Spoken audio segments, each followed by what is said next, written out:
if I can generalize this, you're trying to increase the efficiency of the resource utilization. Like the example of the car you're talking about, like instead of using your car 5%, which is what I use my car, maybe an hour a day at most, right? That's what 5%. I mean, I'm just guessing numbers.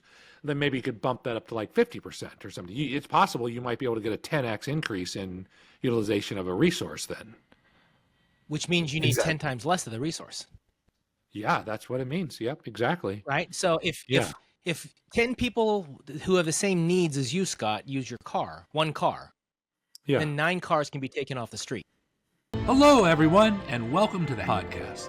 This is where we discuss current events, personal growth, and any other random topic that crosses our minds.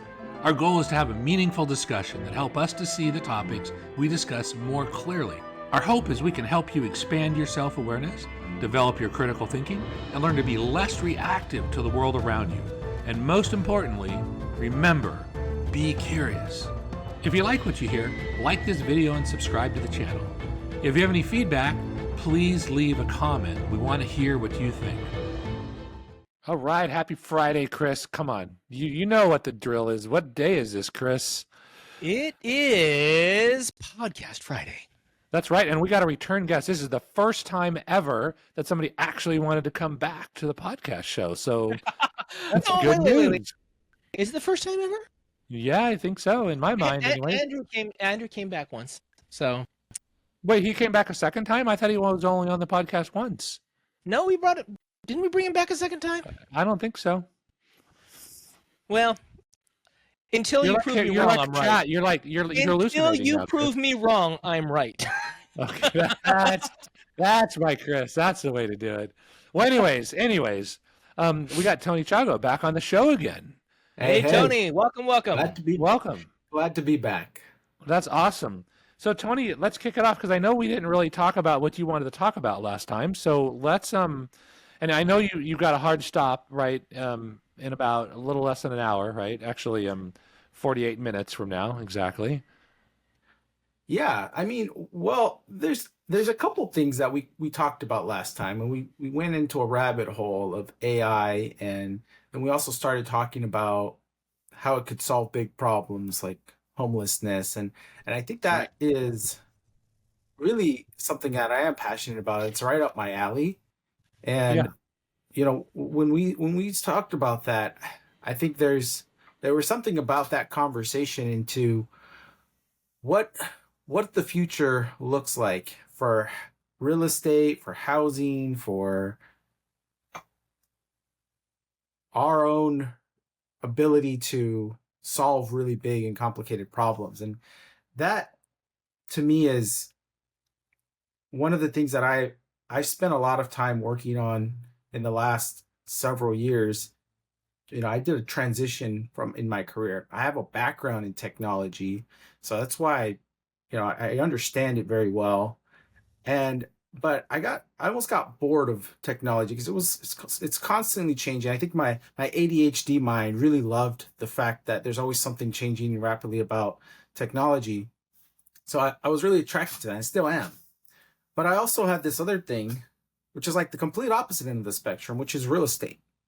And real estate's like one of the oldest industries that hardly has any changes and moves so slow. And the contrast of the two has been something that fascinates me because there's a need for housing all the time. But technology is this massive disruptor that changes everything. And I think where these two collide is something that's been really fascinating to me as far as what that looks like for us in the future. Because we always think about technology in the digital world, but it's like, where are we physically still going to be in the future? I mean, are our bodies still going to need to exist? We still need places to live. And, you know, regardless of what happens with the technology and robots and all the things, I think there's always going to be that need. Yeah. I mean, we need some form of shelter, food, clothing, shelter, right? They say those are the 3 essentials before anything else. So yeah. Tony, then what, I mean, you talked about technology being a disruptor, and we saw that in the music industry. We saw it in the taxi industry. We see it in kind of the food industry, just about the idea that you can get delivery of anything anything in the neighborhood pretty much to your door. What do you think, or what are some of the things that you're thinking might happen with technology and real estate, or living spaces, I guess? Yeah. So one thing that I really been looking at recently is, in LA, because I'm here in Southern California, right? And LA is one of these massive markets where a lot of new technology gets adopted early because of the nature of where we're at. And there's these in LA, and I think it's Santa Monica, Culver City area. Waymo had these first self-driving cars piloted. This is one of the few cities they have it in, right? And so you start to drive around and you just see them everywhere now, and it's become normalized.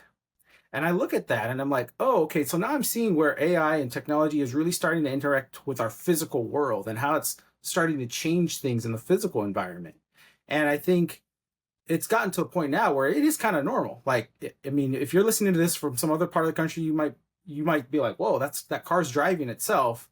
But here it's like, okay, you see it one time, you're like, wow, and then you see it again, you're like, okay, it's just a normal thing. And now it's just like blowing your horn at a self-driving car doesn't mean anything because it's like the car doesn't care. It doesn't care at all. And so what does that mean for our physical space, and what is that creating? Because real estate is massively impacted by our housing and everything there. So I'm working on a project right now. One of the things that I've been investing into is affordable housing, and how we have a problem with housing density, just not enough housing in these big metropolitan areas to meet the demands of everyone. Everybody wants to be in these central locations because of jobs and what they create. There's just not enough space to have them. So we have to, like, again, slowly develop them. It's a slow process, construction, all the things that go into it. And I'm looking at it from this angle of, okay, what is this impact on self-driving vehicles? How's that going to impact our landscape? We have a big play in California for ADUs, which are accessory dwelling units, trying to make more space for housing. And a lot of times that means we're getting rid of parking to make room for more housing. And people think, well, where are we going to park our vehicles? But I see it as, if we have self-driving cars, do we need a place to park our vehicles? And is that even going to be a thing? Because you look at how quickly technology advances, how quickly things change. It's like, oh wow, we're gonna have self-driving cars everywhere pretty soon.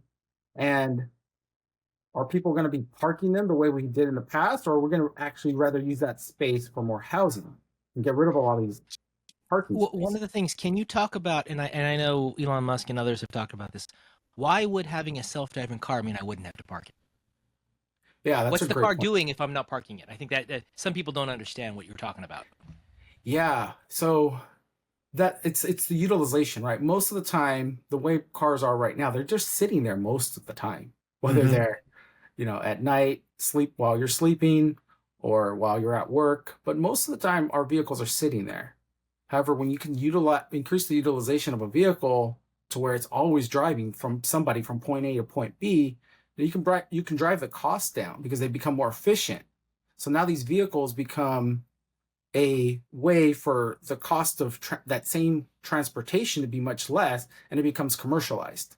So when you commercialize it, that means the impact amongst everyone becomes less. So the cost per mile to travel from point A to point B in a self-driving vehicle becomes much less than the cost of owning a vehicle, maintaining it, and parking it there for 8, 20, I don't know how many hours a day a car on average sits there in your driveway.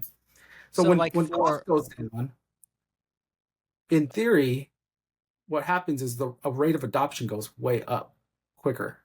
And that's so where I think one of the things that when I first heard this, and Elon Musk was saying, "Oh, you have self-driving cars, so you buy yourself a Tesla with a self-driving car, and then when they start having these taxi services go around that can drive by themselves, you put your car onto this network, and then when you're at home and you're not using the car, you let it go out and drive people, so it becomes a robot driver that you can earn some income off of the car while it's driving. So it's actually making money to help offset the cost of you owning the car. That's like level one. Level 2 is companies just go ahead and buy these cars and run them themselves.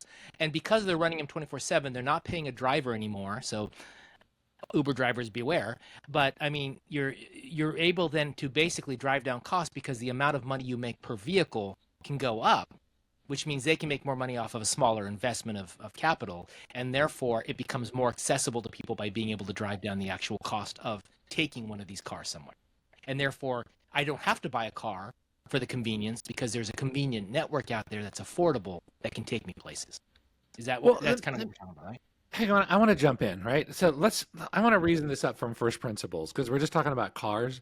But why do we even need a car? I mean, just recently, cars didn't even exist, right? We had horses or people just walked for a lot of time. So, I mean, now it's interesting because with technology, do we really need to drive to work? Because most people just now work out of their homes, right? Wait, most people? Think about that. Most people work out of their homes? You are college educated, you work in tech, and you've got enough money to afford the setup. Most people? I want you to be realistic. Isn't everybody like me, pretty much, right? I mean, no, you are the weird exception here. So I'm the weird one. Okay. Well, no, okay then. When it comes to professional jobs, yes, a lot of people can work remote. But if you are in a service industry job where you're interacting with people, there's no way you're going to be able to do that remotely the way we operate today. Okay. So let's I want to abstract this out because we're just on cars, right? So basically, a car is to get from the place where we sleep to where we work, right? I mean, and we run errands with it, and we do other things like that. A to B. Don't worry about where you work or sleep, right? Because that's okay. You can use it for a variety of reasons. Travel and okay, so we go. So I went to Europe a long time ago, and there was not as many cars in little towns in Europe. It's like what happened is there was like these little town center things, and so pretty much for the most part, everything you needed was within walking distance, and there was a town square, and everybody lived around it. And most of the time, people just walked or used bicycles, actually. And I didn't see as many cars as there are here. So I know we use the example of LA, but I mean, LA is not, what is that? Population density. Okay, population density. So LA, I would consider that to be very population dense, but not as dense as New York. LA is not population dense compared to any major city. Well, compared to Alma, Arkansas, it's very population dense, actually. I'm out in the middle of nowhere. Are you willing to walk everywhere in Alma, Arkansas?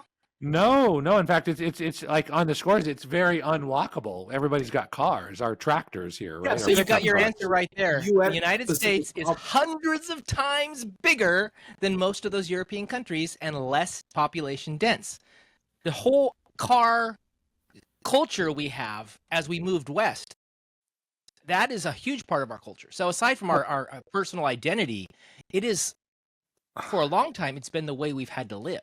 Now, okay, so let's make a change. Yeah. Let's talk about New York. That's population dense. Yes. And there's plenty of cars there. What's that? Yeah, most people don't own cars, right? They take taxis, they walk, they do whatever, right? They got a public transport system that covers most of the area, yeah. Yeah, exactly. So what's my point? So finish my point for me, because I just forgot where I was going. You were questioning whether we needed cars. In the first place. It's because, I mean, granted, this is a very U.S.-specific problem, but other countries deal with it too. But U.S., it's very heavily car culture, designed into our culture because of the infrastructure, because of how how real estate established our cities and the evolution of things over time. And what I'm beginning to look at is, again, how technology will start to disrupt the impact of society, right? The Industrial Revolution is what created the railroads. And the railroads started this whole other process that started to move everything else in our society. Because before that, everybody was farmers and we didn't have the need for all these things, the cars. Yeah. So where do these things move as big shifts in technology moves is what ultimately we're looking at. And one of the big shifts I see happening right now is with cars, specifically because of how AI and the advancement of that piece of technology is going to change our physical space. And that's going to start to change how people utilize cars. And if you look at, it's always great to look at what young people are doing, right? The younger generation, what are they doing right now? Do they want to drive a car? Do they even care about their cars the way the older generations do? And the answer to that majority is no. They actually don't care about it as much. Well, Tony, hang on. I want to pin you down for a second because this is the second time on the podcast. So define what is the problem? What's the problem that we're talking about? So the problem, if we're going to talk about problem solving, there's multiple problems, but one of them is how's our physical land set up right now, and how is it serving the population, and how's that impacting our society here in the U.S. and in other countries, but again, specifically in the U.S. with our current infrastructure and the way that we live our lives. So then let's break it down because I need an example actually because I'm not smart enough to think theoretical about this stuff. So you're some dude or have family in a house and you need to have some sort of shelter to protect against the heat and the rain and all this other sort of stuff and to be somewhat safe, something you can lock up so people can't just easily walk in and get your stuff. And then you need to go back and forth from work. You typically have work, right? Because most of the time we started with farms, so the work was right there actually, but now we have to drive some location. We have to drive to get our food. We have to drive where before on the farm, it's like you ate what you grew for the most part. So you didn't need to move around as much. Let's go back to first principles real quick. You don't have to drive, you have to get there.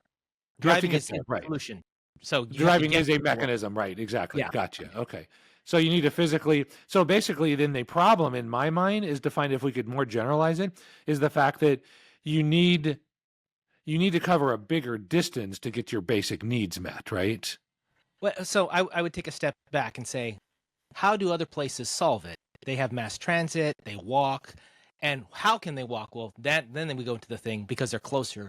Land was more expensive. Older areas of the country, older countries, land is probably more expensive because people have been living there for a long period of time. Mm-hmm. We went through a phase 150 years ago where land was free if you could just settle down, right? Yeah. And so as we moved west, this concept of I get big land, I get big houses because of that, kind of built these massive sprawling cities.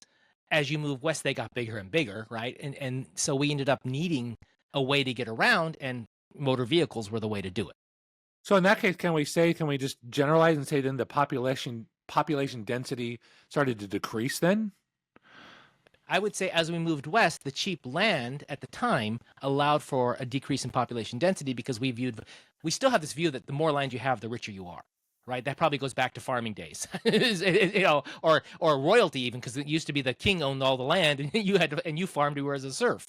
So yeah. I wouldn't surprise me if land ownership is still heavily tied in our minds to wealth. So as we moved west and we could get land cheap or free, we got as much as we could.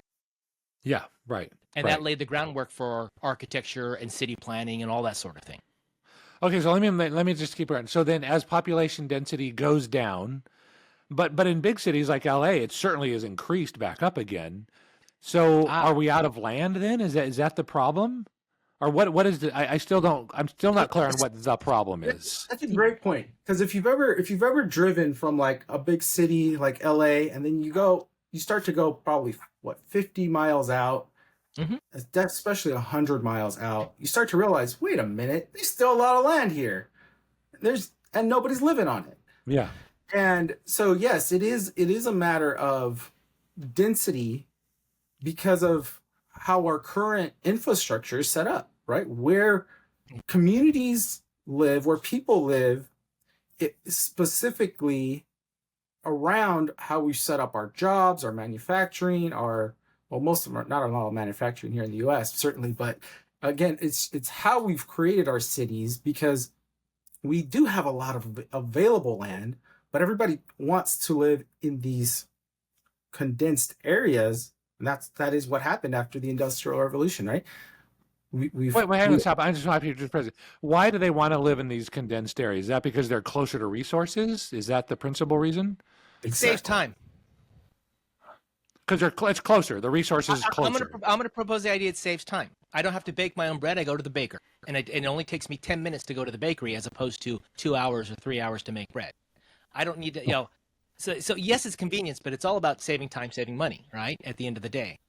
And I think To a certain point you do, but then it gets congestion and then it gets bigger because people want more land and they've built out, and the infrastructure doesn't support quick travel times in big areas. You think about agrarian days when people never left 40 miles outside their 20 miles maybe even outside of where they lived, and now we travel more than that every day, to go to work or do whatever.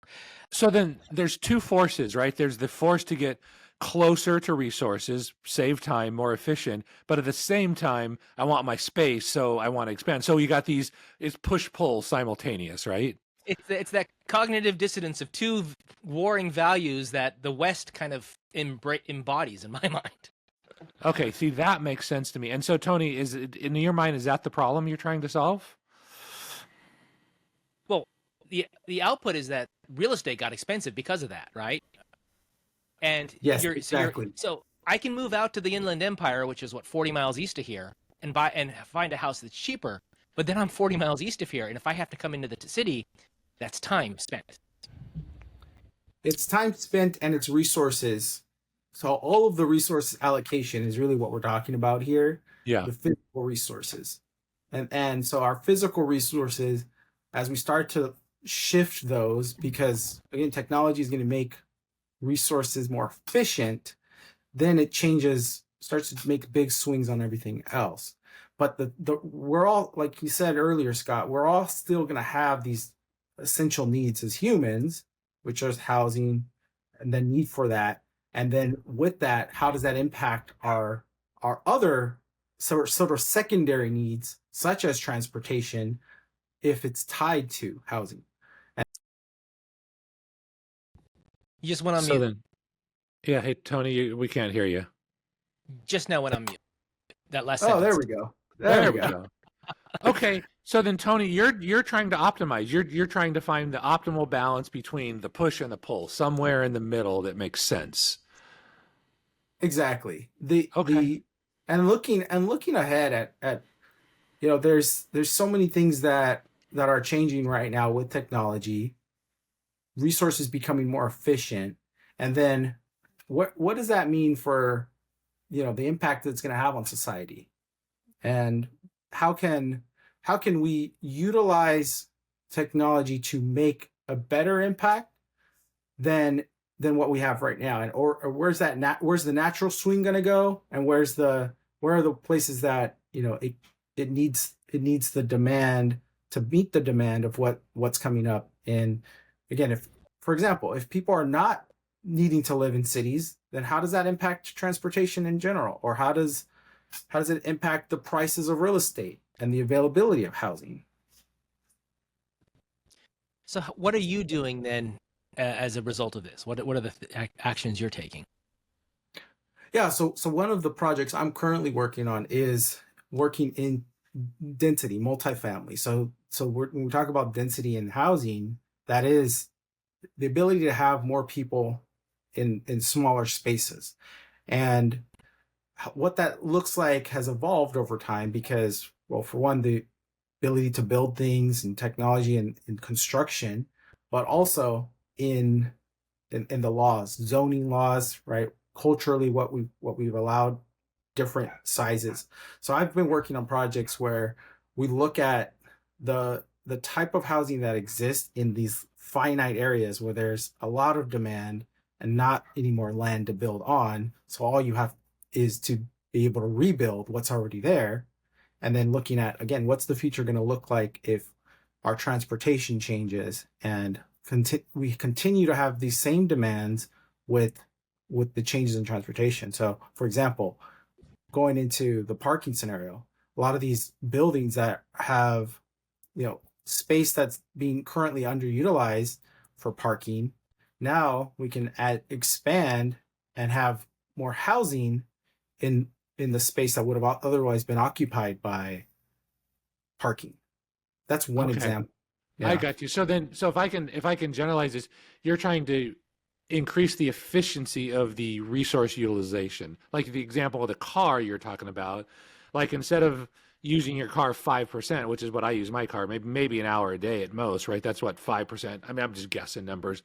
Then maybe you could bump that up to like 50% or something. It's possible you might be able to get a 10x increase in utilization of a resource then. which means you need Exactly. 10 times less of the resource.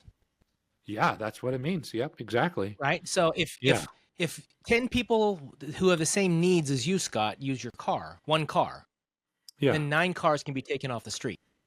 And 9 Yeah. parking spaces can be taken off the street. Yeah, right. That's a significant difference, actually. The only pushback I would have against it, I don't want somebody sharing my car, right? They're messing my car up. They spill coffee in my car, and it's like, but I guess I gotta reframe it as it's not my car anymore. It's a shared resource, like a bus. That's or a solvable or problem, though, right? Yeah. I see a service coming in, like an Uber or something, that goes and they'll clean the car for you, and they'll make sure that it's cleaned between uses, or something like that, right? Yeah. I mean, right. what's that company that was been around for you? Zipcar, that's been around in like Yeah, San Francisco and places Zipcar. where you rent cars hourly, and they have spaces around the city where you just park the car when you're done. Right? There's a way that you can somehow get the key, and then you can open the door and you drive it around for 2 hours and you park it somewhere in the city in an established parking space. Right? It's like And rental that's what- bikes. You know, Exactly what Waymo's business model is, right? So the two big competitors right now in the self-driving car space is Tesla and Waymo. So Tesla's they're more focused on having the more of the traditional model, but Waymo, you can't go buy a Waymo car. You can only utilize their infrastructure. And but isn't that what Uber wants to do? Yeah, My understanding exactly. is Uber wants to replace their drivers with a fleet of self-driving cars. Yeah, and so those are the two things. And of course, we don't know exactly where that model is going to shift to, but we can start to see right now, and there, again, at cities like LA that are early adopters to this type of technology, it's going to ultimately determine where the rest of the country goes. That's kind of how these things have worked in the past. So do you foresee as the need for affordable housing? So part of the drive here is that cities are getting expensive, and we've got enough people at the bottom end of the spectrum, they can't afford housing. So quite often places where they can afford it, they are way too many people living in a very small space, right? You can have a 2-bedroom apartment with 8 people living in it or more. And it ends up being, it becomes very hard to live in that kind of space and be comfortable and have the mental relaxation or whatever you need to be able to survive well. And so do you foresee that we're going to have a lot more teardowns of single family homes being replaced by small multiplex units? Do you see us going up to 5 and 6 stories on a regular basis instead of 1 and 2 story unit apartment units? And just like you were talking about, and are you seeing like all the garages and driveways being torn out and replaced by units as well? Is that kind of what you're forecasting for the future? Yeah, so going back to resource allocation, right?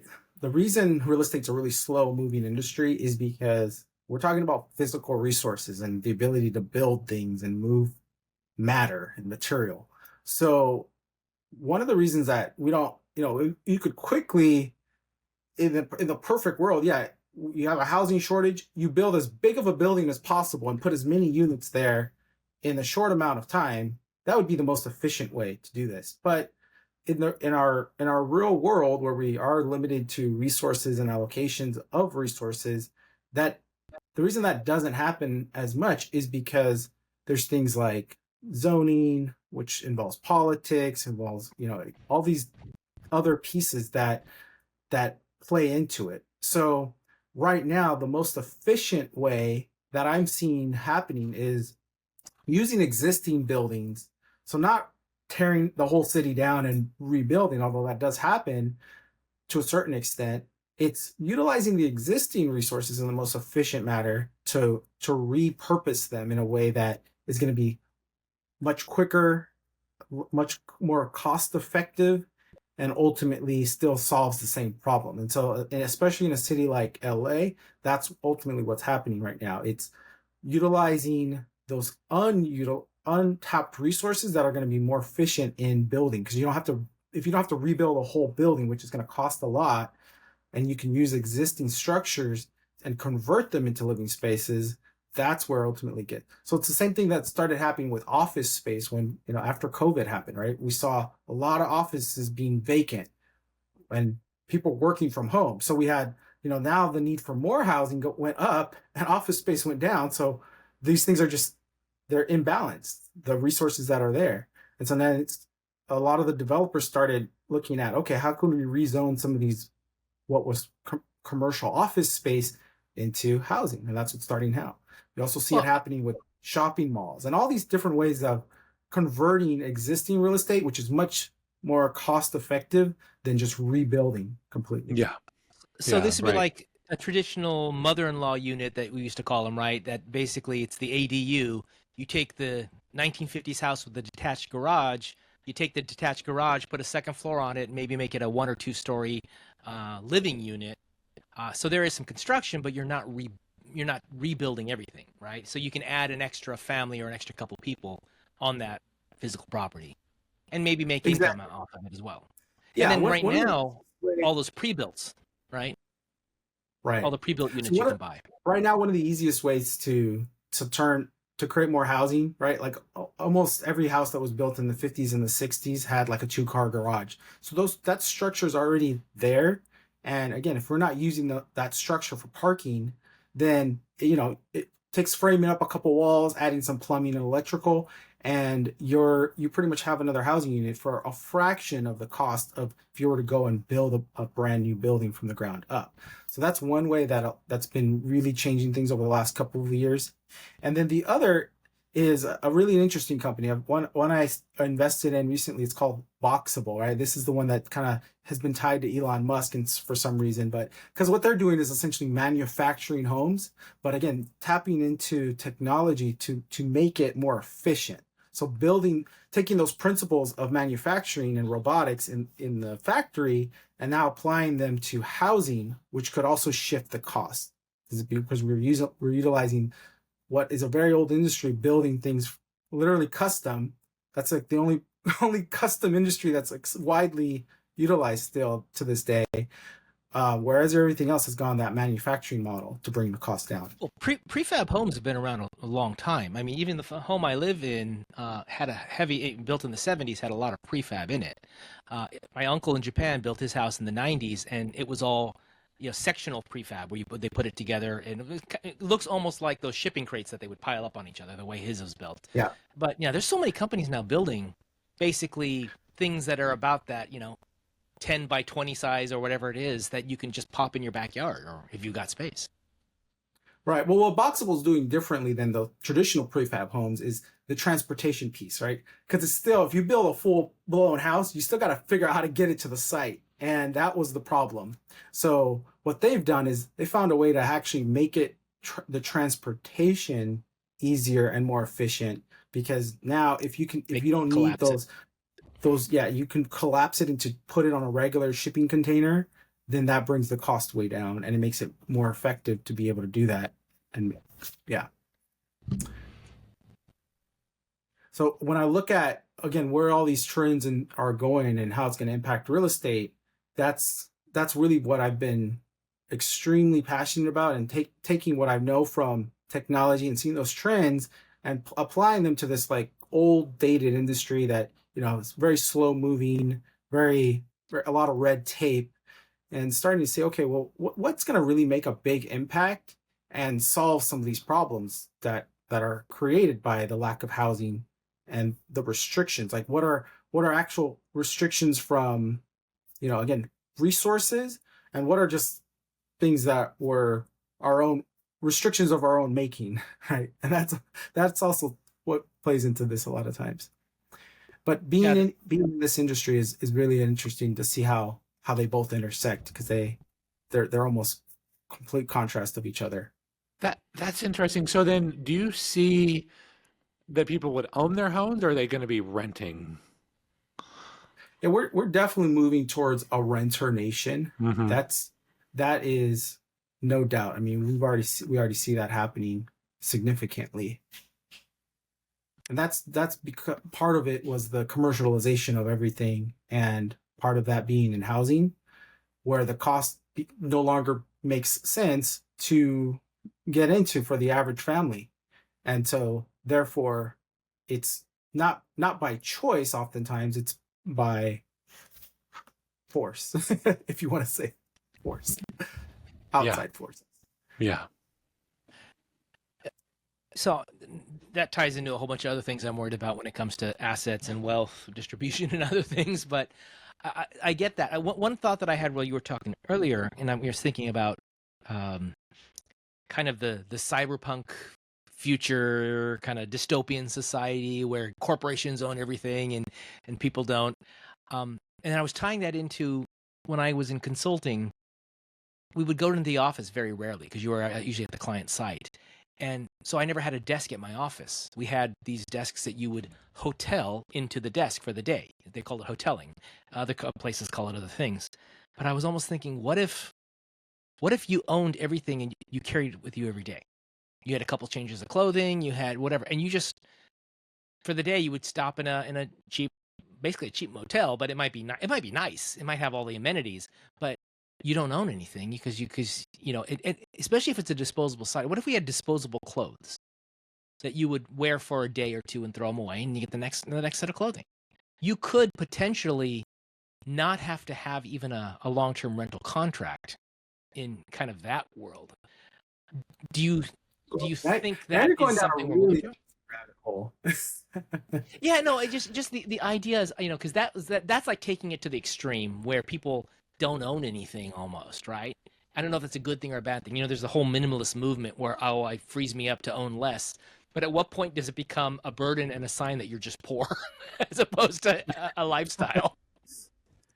Yeah, well, it goes back to that first principles things that Scott keeps bringing up, right? It's like, well, let's go back and ask the question, why do we own things? What's the value of ownership? And is that the best model that we could create as a civilization, as a society, or is there a different way to allocate resources?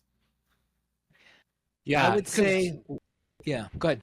Yeah, so I have a story. So I lived in South Orange County for a long time, 55 years, and then moved here. And I recently came back to go to an AI conference. And I think I mentioned it to you, Chris. This is like weird. It's like I'm so familiar with this environment, but yet I don't have a house here. And so I moved from a hotel to hotel. I mean, I had to eat out every single time. I mean, I wasn't homeless, but I was effectively homeless. And it was such a weird feeling. I rented a car. Everything I had was rented. And it was just a it wasn't bad necessarily. It was just a different mindset for me, which is kind of weird, I don't know what that means. It's just different. Maybe if I was there constantly, I would just get used to it. Yeah, exactly. It's so that's where first principles become so valuable, because then you're thinking about, well, am I just doing a behavior? Am I doing something because it's what I've always done and it's what's known to me and feels comfortable?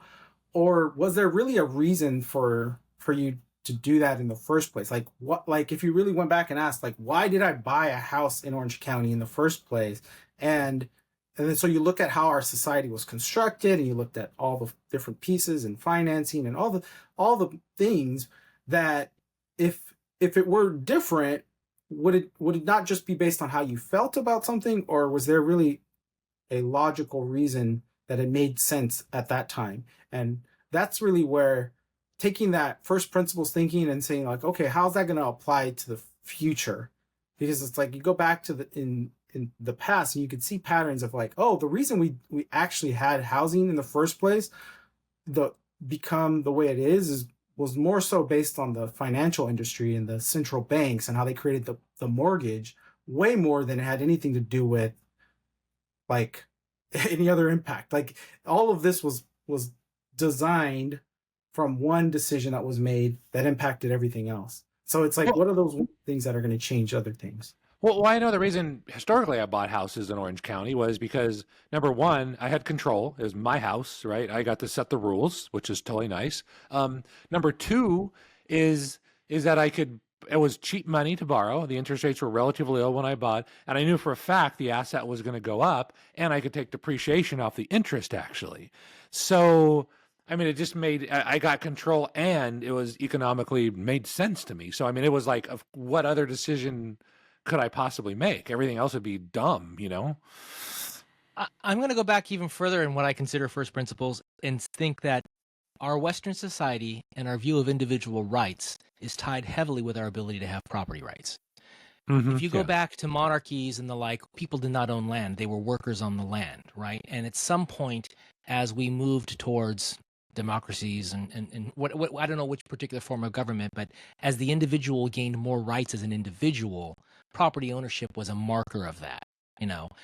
Just like owning a car was a marker of freedom as we moved west, I think ownership of land was I am an individual. I am a sovereign person.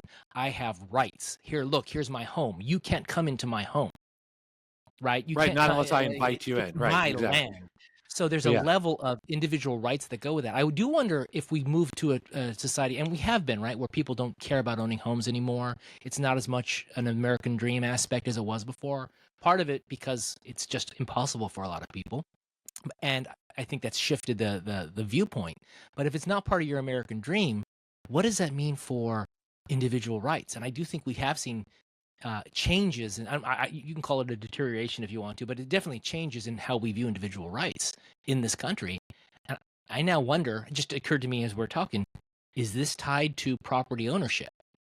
And it was just a thought I just had, because they've talked about property rights are a sign of Western culture. And I'm like, I guess it is in many ways a Western value. Not that other countries don't have it, but it's heavily tied to the individualism we believe in. Well, yeah, because it's so embedded in my mind. That's just what everybody did, and that's the right move. I mean, I couldn't even imagine doing something different. Well, the fact that in some houses that you rent, you can't put a nail in the wall without getting permission. I mean, that that's bugs me to no end, actually. But, Yeah. but think about it. You're renting it. Why would I let you put a nail in the wall to hang up a picture, right? Yeah, no, I get it. I get it. That's why I want to buy, so that I don't have to talk to you. I don't have to deal with you. I don't have to listen to you. Yeah. So that means that my rights as a renter are different than your rights as an owner. We Yes, have of different course. rights. So now we're Yeah. no longer equal. And Chris, there also comes a responsibility. So if the plumbing breaks in my house, it's my plumbing, and somebody else is not going to come fix it. Either I got to fix it, or I got to pay to have some dude come out and fix it, right? But to Yeah. me, that's like the most natural thing ever. I mean, it's like, of course, right? Mm-hmm. I prefer And that. that's where it's really interesting, again, to go back and look at, like, what is our younger generation, and where is their mindset and philosophy around all this stuff. Because if you look at, a lot of the youth today, their goal and aspirations comes from a much different angle in, freedom. What does freedom actually look like? Freedom might look like the ability to just pick up a bag and travel anywhere and anywhere and not be attached to any one location. Yeah, right. If I own a house where I have to constantly think about maintaining this thing and all of the responsibilities that goes along with it, that actually might be more of a burden than a freedom.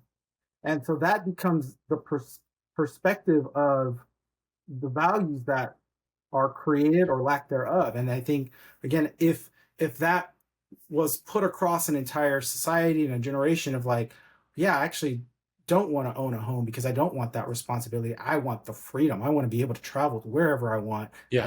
and be able to do that. I've heard of a lot of young people who buy property not to live in, but to own as a business or a side hustle or rental property, whatever. So those who do buy quite often aren't buying for themselves as a home. They don't need to have a home. They need income. They need business. They need whatever. But that's And an so outfit. That's a different mindset, though. Oh, but the fact that there's no desire to have a home, but there's a desire to have property is an interesting shift. Most, in the 50s and 60s, the desire would have been, I need a home. That's part of my identity. And that's not the way it is anymore. Yeah, that is interesting, because that feeling when I was in Orange County, I've never had that feeling before, because I was like, oh my gosh, I could move. I could literally move to a different location every single day if I wanted to. I'm just being committed to just one day, because that's all, you don't have to buy for a week. It's like hotel rentals is just one day. It's all you're committed to. And I could move every day if I wanted to. Yeah. Which is weird. I mean, I just it's like it's like there's Well, home, and it's always home right here. You meet people who work remotely who are digital nomads, and they just go from place to place, and they dial in to do work. I mean, Yeah. honestly, if I weren't married with kids, I'm not sure I'd own a home. I might own a van and just drive around the country. Oh, you're one of those guys. The van Oh, life. I would have so much fun. Yeah. I always say the same thing, Chris. I think about that a lot too.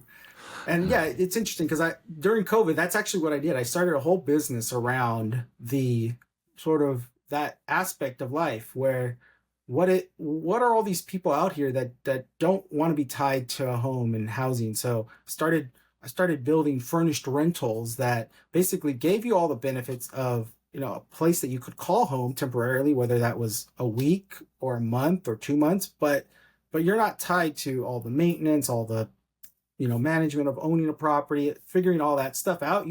I want to literally show up with my few personal possessions and start living there. Everything else is already there. Everything from the, your pots, pans, coffee maker, you literally just bring your own toothbrush.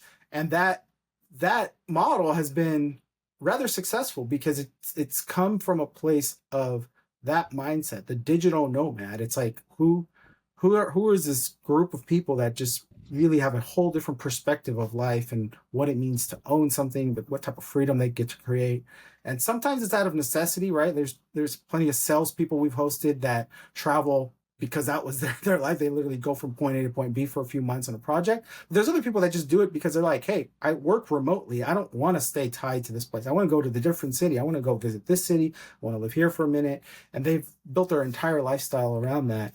And what I'm seeing from that trend is now there's also an aspect of affordable housing that goes into place, because that same model then comes down to there's companies like one of the big ones that's coming up right now. It's called pad split, right? Where they start splitting off homes by the room. And most of the people that are on pad split, they only live there for a fraction of what the normal tenants would live in. Like a lot of times there's tenants that are lifetime tenants, but they stay at one property for a really long time. Pad split are very different. They might only stay there for 6 to 12 months on average, and then they go to a different property. Is this like co-living? It is a co-living model, yes. It's basically how we're allocating resources and what's happening because of the housing shortage and the cost of housing. Younger people that they don't have a family, they just need literally a room to rent, started renting out rooms in houses, which is something that's been happening for decades, right?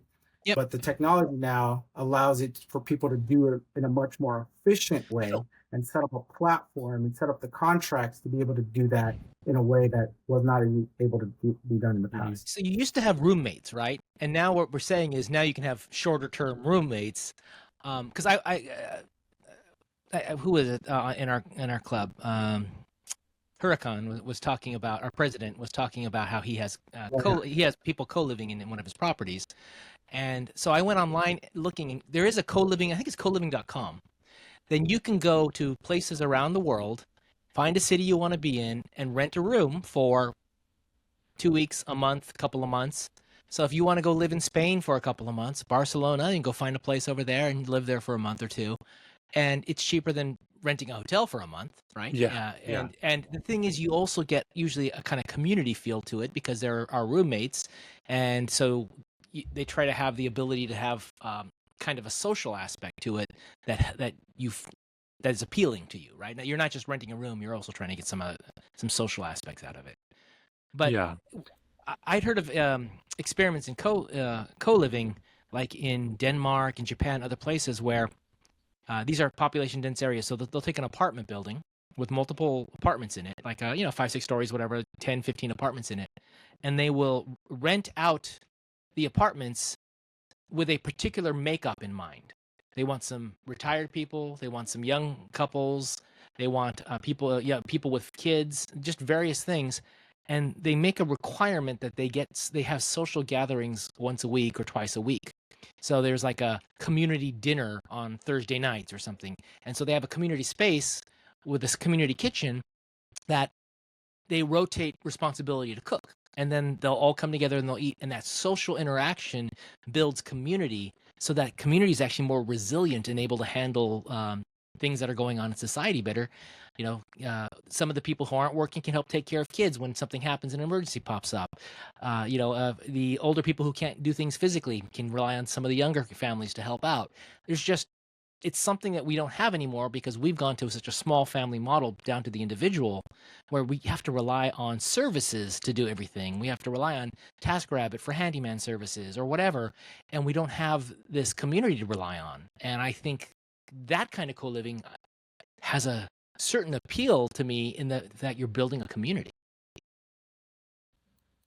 Yeah, I love that idea too, because I think there's an element that is definitely missing in Western culture when it comes to this like individualism, and that's one thing I'm looking at with, where is technology going, and how is that going to impact? I think there's things that are done way more efficient with technology, and then there's things that aren't done. So like bartering, for example, go back like back in the day before we even had currency, right? How much of what was done was bartering? That's what I just heard you say, Chris.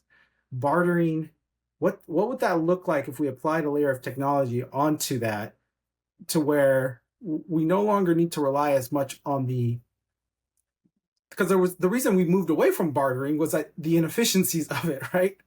But what happens when we could apply that with technology and start to think about it from a communal aspect, not necessarily relying on governance of an institution, but more at an individual level. And I think that's something that can be done with blockchain technology in the future, if we were to be able to like use it for what benefits it has and create something like a model like that, where, hey, I'm in this community, I have these resources, and I know these other people could utilize these resources. How do I make that exchange happen in a way that is frictionless as quickly as possible, so that even if I'm going into a community that I've never met these people, like I'm going into a co-living place because I'm a digital nomad and I've traveled to this new country, and I can create that almost instantaneously with people that I've never met, because we all have this mechanism of exchange that type of technology allows us to do. And I think that there's a version of that can happen with the right technology in place and the right utilization of what is currently looked at as a whole different model of our economy, really. And that's what's interesting. Hey, Tony, I want to take this different direction, but I know it's about top of the hour, and I know you said you had about an hour, so so I don't know if you want me to start this or not, because I have a whole different direction. It's gonna be a whole rabbit hole, huh? Yeah, Well, of course we're going to go down a rabbit hole. Yeah, I kind of wanted to get Tony to talk about the project he's working on too. yeah, there we go. Let's do that. Yeah, well, maybe we'll save that thought for round 3. Maybe I'll come back again. Okay, because I want to talk about that. You're talking about a multifamily property. You're talking about expanding in ADUs and all this kind of stuff, and it'd be interesting to hear some of your ideas around that. Yeah, we got some echo. Yeah, but let's give it the time it deserves. Yeah. Sure. Yeah. So the current project I'm working on, I've really moved into, I mentioned I've been working a lot in the furnished housing space, and catering to like the digital nomads and stuff, but I'm also looking at what's in LA, because of this immediate demand for housing and the housing shortage, what does redeveloping housing look like there? And so part of my current project is taking these sort of properties that were built in the 50s and 60s and revitalizing them to bring them up to current standards that are more efficient, but also that tie into the affordability crisis. So because a lot of it is in the underserved markets, we're looking at these underserved markets, and again, how can we bring more housing there that's not, what's the word? The politically correct, a slumlord, right? How do you not be slumlord housing? Because that's one of the problems that LA created. Acceptable quality. Acceptable quality, right?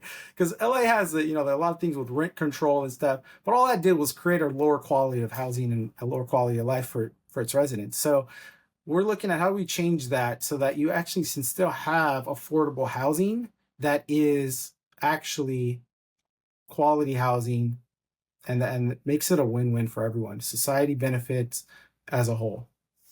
Yeah. So that's what I'm currently up to, and the model we're using for that, it's called a syndication, right? So it means we basically take investors who are interested in investing in projects like these, and we pull our money together and we work on bigger projects than what you would be able to do on your own, and that, again, that's tapping into communal resources. So we're currently buying an apartment building right now.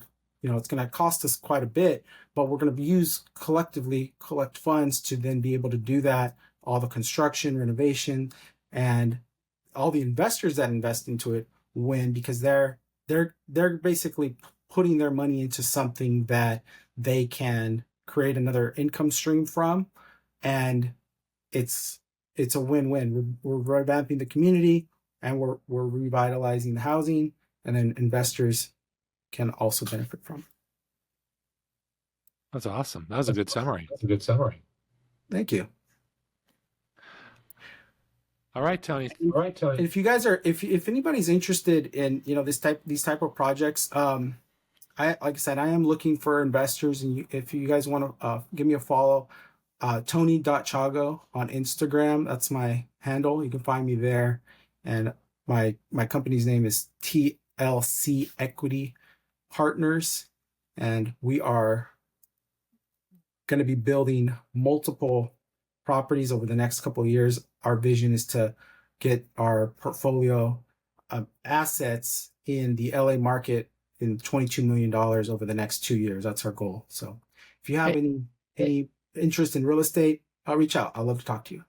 Yeah, make sure you send us that. We'll put it in the show notes, Tony, as well. I'll get hold of you. Awesome. Thank you. Is TLC Tender Loving Care? Yeah, great question. It actually is. It's a play on multiple things, right? It's my my initials, and my business partner, my sister, her name is Lisa. So our initials TLC, but it also came from Nice. Yeah. So All right. I would love to come back though and go down that rabbit hole, Scott, because I think you're onto something there, and I want to hear more about your thoughts on. Again, I could talk about this stuff all day, technology and where the future's going, and I love to think about these things that are really going to impact our society as a whole, and I love how your frame of thinking goes really deep. So yeah, pleasure having me back on again. I really appreciate you inviting me back, and love to be back anytime. I want to talk Chris? next time more about ADUs, co-living, capsule hotels, minimalism, and Western society and property ownership. Okay. All right, guys. All right. Thanks a lot. I'll see you soon. See you, Tony. Thanks so much for stopping by. All right, Chris. All right. Were you getting the echo too? Yeah, I was getting really bad echo right there, Yeah. actually. So I muted myself to make sure that I wasn't feeding any of it, but yeah. I'm thinking maybe we could take a little break right now. This water, this water Yes. thing. So let's talk Drinking about a gallon the of water water a day does require a few extra trips. All right. Yeah, exactly. Back in a Okay, so moment. do you want to just keep the recording going? I'll just and then we'll yeah, just just come keep back in a recording. couple I'm just minutes. going to mute myself. I'm not even going to do anything with the camera. So. Oh, you're not. Okay, hang on. How do I turn my camera off? Hang on. All right. Hey, Scott, when you were in Orange County, were you ever a member of OCTP, Orange County Technical Professionals? I don't remember. I may have went. Your volume's down too, Chris. I think it's just me being too far away. Well, you're always too far away. Why don't you just turn your gain up and just be there then? No, then you're going to hear all kinds of other staticky noise. This thing. I mean, I can try it and you'll see what it sounds like. Okay, let's try it. I want to hear it actually. Okay, I've turned it up. Isn't that worse? Go back. Let me hear. Go back to where you want to be, where your default position is. Okay, this is where I was. This is how. No, it sounds I'm when talking I've got about it right in the physical middle. position. Oh, Because you're there for a couple of minutes and then you always move back to here. You're Yes, there. this is Probably. I'm back here right now. Okay, I would say leave that gain there because that's better. Really? Okay, I would have because I was when I was listening to it through the headphones, I was getting a lot of other noise. I don't really hear it. Maybe it's noise canceling out because 75% of the time I have trouble hearing you because your gain's too low. So this is a better solution. Okay, alrighty. The optimal solution would be constantly close and a little lower, but I don't really feel like kissing the microphone all the time is the way to go, though. Yeah, you're completely blown out at that point, so don't go listen. Okay, so let's talk about something, Chris. Let's talk about 75 hard. You said you tripped up. Let's talk about that. I want to know what's going on in your head.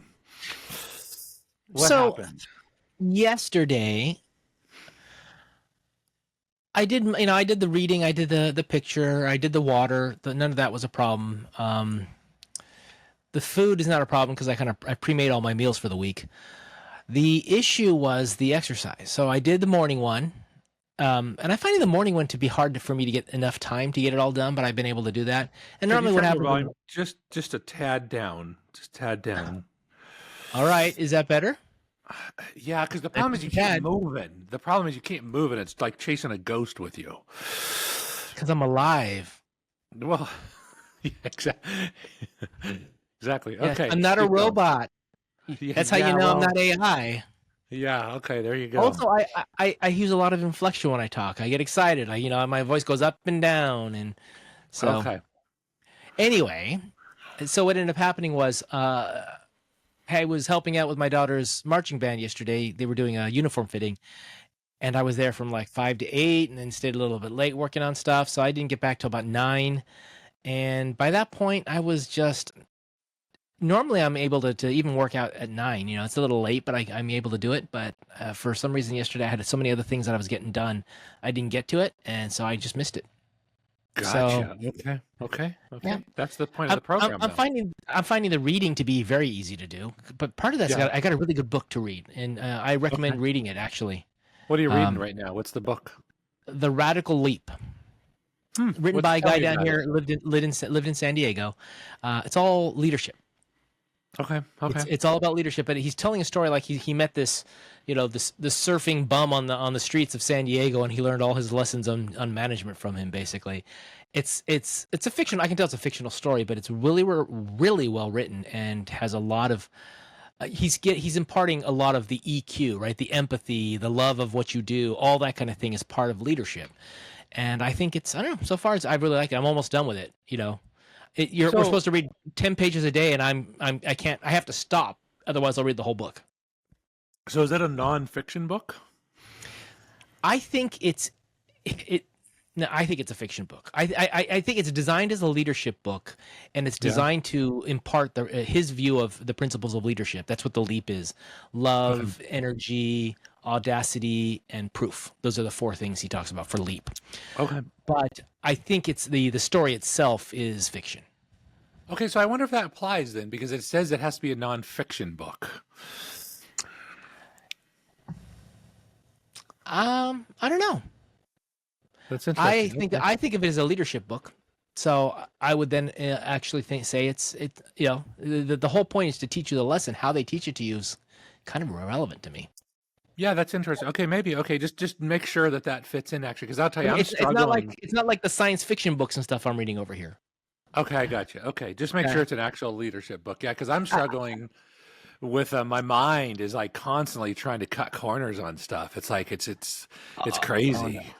Well, part of it is it needs to be written well enough that it flows, right? And that's the thing is when you get a lot of self-help books or a lot of these books, they're written in a way that's just dry, so dry, right? And that's the problem. And so when you have someone who's actually good at communicating and tell a story, then it's really a lot more impressive.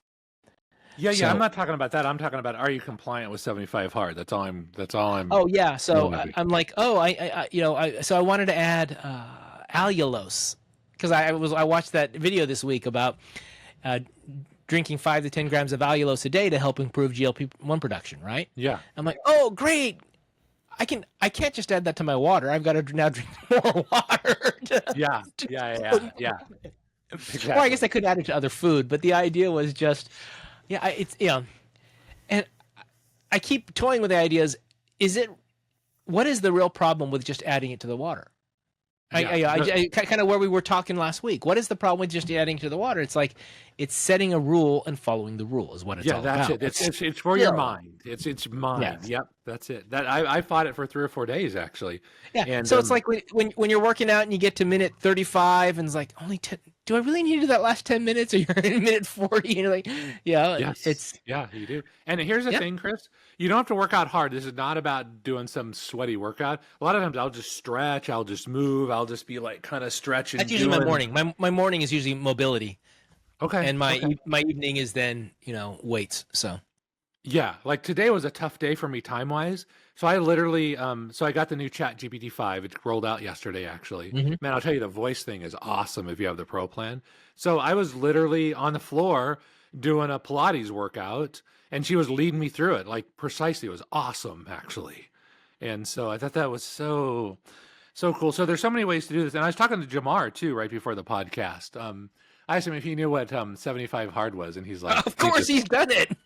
he said he had like 975 days of doing that or whatever, which I thought was just, No, he's been doing it for quite a long time. So yeah, quite a long time. And he said another thing that was so interesting is like, this is just the start. This is just the initial one. Apparently, there's like 3 more phases. There's a whole book, and I didn't even know anything about those other phases. So I'm like, cool. How cool is that? So, but I'm getting it. I think I'm much more productive. I'm blocking my time. Typically, my morning workout outside is from 6:30 to 7:15. I just go outside the patio. I do stretching, and then typically my hard workout is at the gym where I try to like actually move some weights and build some muscle. But it's changing the way I think about things, Chris. It really is. I mean, so far this will be like my 6th day or something in sequence. No, maybe not that. Maybe my 5th day, I think. And it's changing me already. It's like I'm starting to see that. I can't imagine where I'll be in 75 days from now. It's definitely pretty cool. Yep. And I think the main thing is the lack of compromise. Yeah, you can't compromise. Right. It's to prove to yourself that you can do something without compromising. Yeah. And I'll tell you what's happening is like I have bad days, but then a lot of days are easy. It's like I just get up and I do the workout. I don't think about it. To me, the workout is the hardest, not because it's hard, but because committing the time to it is the hardest part. Yeah. Right. Especially in the morning, because my mornings are packed. My evening, okay, I got no problem, and I'll go out here, go outside, and I'll do it outside in the backyard on the patio, 8 o'clock at night or whatever. So yeah. And remember, all you need is 3 hours between the difference. Well, actually 4. I set 4. So one of the overriding rules that I'm following now is that if you have 2 choices in front of you, always pick the harder one. And so I'm building that in as an essential rule for what I do. So when he says 3 or 4 rules, I hear 4 now. Well, you mean hours? Yeah, it's like because you can't compress it to work. You got to have 3 or 4 hours difference. It rarely comes into be a problem with me because I either have time in the morning or the evening. I don't usually have time in the middle of the day, so it's got to be the morning and the evening. Yeah, I've never had that problem. Okay, with the timing, But the funny thing is different things are going to trip different people up. For me, the hardest part so far is the water. And oh my gosh, I almost failed because of the photo. I forgot the photo. You just forget, yeah. So I've got a separate phone. I've got an old iPhone that I use, and I just got to remember to leave it in a place where I can, where I remember to take the picture. Yeah, exactly. It's like because the other thing I notice is some days I don't change out of my pajamas for my pajamas are just like shorts and a t-shirt, right? And usually I'll just go straight to the exercise from that. But some days I don't change out of it for a while, which means I forget to see myself and take a picture. Yeah, this is pretty darn cool though. I kind of like the program, and you've just got to submit. I mean, it's very cool. One of the things I like about what's his name, Steve Jobs, and some other people talk about this is how he always wore the same outfit. Yeah, because you took the decision fee guy. Yeah, you just put the shirt. So on. I'm getting to the point where I'm like, maybe I just want to do that because I spend time looking in the closet going, I haven't worn that in a while. Should I wear that? I haven't worn that in a while. Should I wear that? And I'm like, you know what? At the end of the day, wearing that funny spam T-shirt, which might get a giggle from somebody, is it really worth that, or should I just save the mental energy of having decided to wear that? Yeah. And just not worry about, because that's the other thing with discipline is if you know you're going to do it, there's no decision to be made. You're saving mental energy because you just do it, right? It makes you act on it. So you're saving the mental energy for something else. Yeah, that may be why you're getting benefits. That may be why you're getting, because instead of you going, oh, am I going to do this? Am I going to do that? What am I going to do here? What am I going to do there? You've already decided you're going to do that. I've decided, yeah. And the cool thing about decision is built into the word decision basically says no to all these other things. I decide that. You split it up, right? Is decide is to split? Is that right? I think so. Yeah, it's to say no to everything else and yes to that one thing. Mm-hmm. So that's cool. So that means I don't get to sleep in. It's like I get up and I do my thing. Do you still sleep in? I haven't slept in 20 years. Well, yeah, I sleep in all the time actually because I used to be able to do because I have until I started this new company, Profit Trigger. It's like I could do whatever I wanted. I had like 2 hours of work today, client work, and that's all I had to do. That's all I had to do. I could have slept in for the last year, but I haven't. I just we get up at 5:30. That's it. We get up at 5:30. It's not a question. My daughter gets up at 6. Because she's a teenager, she gets a little more sleep than we do. Cool. That's it. That's it. So my daughter would love to sleep in, but no. So, but that to me, it's not even a decision. It's just that's the way life is. Yeah, you made a habit out of it. It goes beyond it. It's like, I don't know, this is what we do, right? It's just Now I've tried to build a habit of going to bed by about 10:30, so I get about 7 hours in bed. Yeah. That is where I'm not as strict about it. Gotcha. Gotcha. I plan for 10:30, so about 10 o'clock I start to get ready. But then it's 11:30. I'm like, what the hell happened? And then it's midnight, and so Yeah, that's right. But then the problem with that, though, is then you don't get enough sleep, and that affects your next day because you don't have the energy. So I'm really starting to see the connection between everything. The decisions. You got to protect your sleep.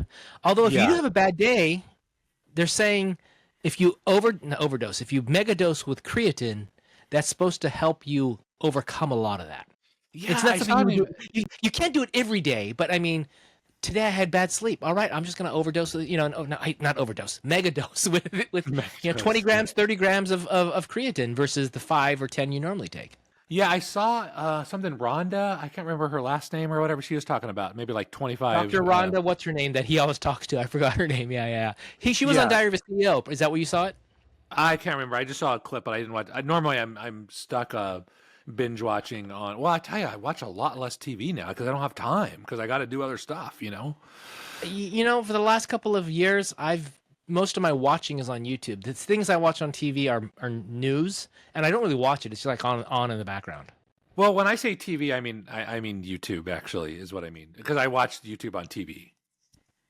Oh, yeah. I guess a lot of people do that. I don't. I've never have. I just... Okay, so you're on the computer. Yeah, exactly. Well, usually I'm on the iPad or the phone. Because quite often I don't even need to see what they're talking about. So I'll just listen. Hear. Yeah. Well, and I will tell you, Chris, it's like so I went to see my doctor a couple of days ago. And I'll tell you, I think it's a direct result of the exercise is my blood pressure was way down, low as it's ever been. My weight's down. The last time I saw him was in May sometime. I was like 272. I was like 255. He's like, whoa, that's pretty good. Look at my blood sugar. Good. My blood sugar is like 128. I know it's backwards. Sorry, but 128. No, it's not. It's good. I mean, it's funny. You didn't see it backwards. I saw it backwards on my screen. Maybe I did not see it backwards. No, that's one thing I noticed is I don't see things backwards. And I think it's a setting on your side because I don't see myself as backwards either. Oh, interesting. So I'll have to check that setting out. But my blood sugar is getting down. Before it would always spike up. All last night it was pretty much constant the whole night in the green the whole time. So I'm starting to see benefits now, which is like kind of cool. I mean, the exercise matters, even just a little bit that I do matters. This is a segue into an article I'm writing right now, and I made a comment on someone on LinkedIn who said this. There's a study that MIT, I think, did recently about they've tested people who use LLMs, ChatGPT specifically, I think, and they found a cognitive decline in their thinking, right? So basically, 83% of people, 83.3%, have a cognitive decline that's measurable. What they do is, I think they were doing scans, and they figured out that people who don't use ChatGPT had like 72 points of connection in their brain or something. So the way it lit up, and people who did use it were like 42 points of connection. So quite a decrease. And so they're theorizing that, basically we're going to get dumber and all that kind of stuff. And I'm like, okay. Depends on how you use it, I think. So that leaves 17% of people who weren't that way. Yeah. That means, a little less than 1/5 of the people out there, 1/6 of the people roughly out there are actually probably getting better, getting more cognitive, or their cognitive things that are firing in the brain are changing, maybe, right? Because now I don't have to think about this lower layer of thinking because I've palmed that off on AI. Now I can think at a higher level of thinking. So what it got me to think about was you're portraying this as something bad. Yeah, but I'm gonna draw a parallel back to my old Industrial Revolution thing here. Industrial Revolution, before the age of Industrial Revolution, I will bet you the average person was stronger physically. Well, yeah, physically muscular, stronger. Yeah. Today we aren't. The people who are strong today are the people who make an effort to go out and work out and play sports, and they actually take time out of their day because they don't need to in life. Life doesn't require the physical activity. Yeah, right.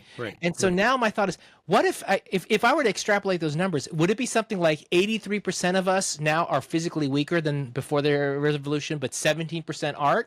Maybe there's this kind of, oh, that's the 80-20 rule. That's the Pareto principle, pretty much, right? Yeah. 80%. So if we think about it from that perspective, would we say life was better in the Industrial Revolution than today? We're physically weaker. No, that was one aspect. And I think because we value cognitive ability so highly, because it is one of the things that makes us humans differentiated from other animals, it feels fearful. But I wonder, yes, 80% of the people will change their cognitive ways.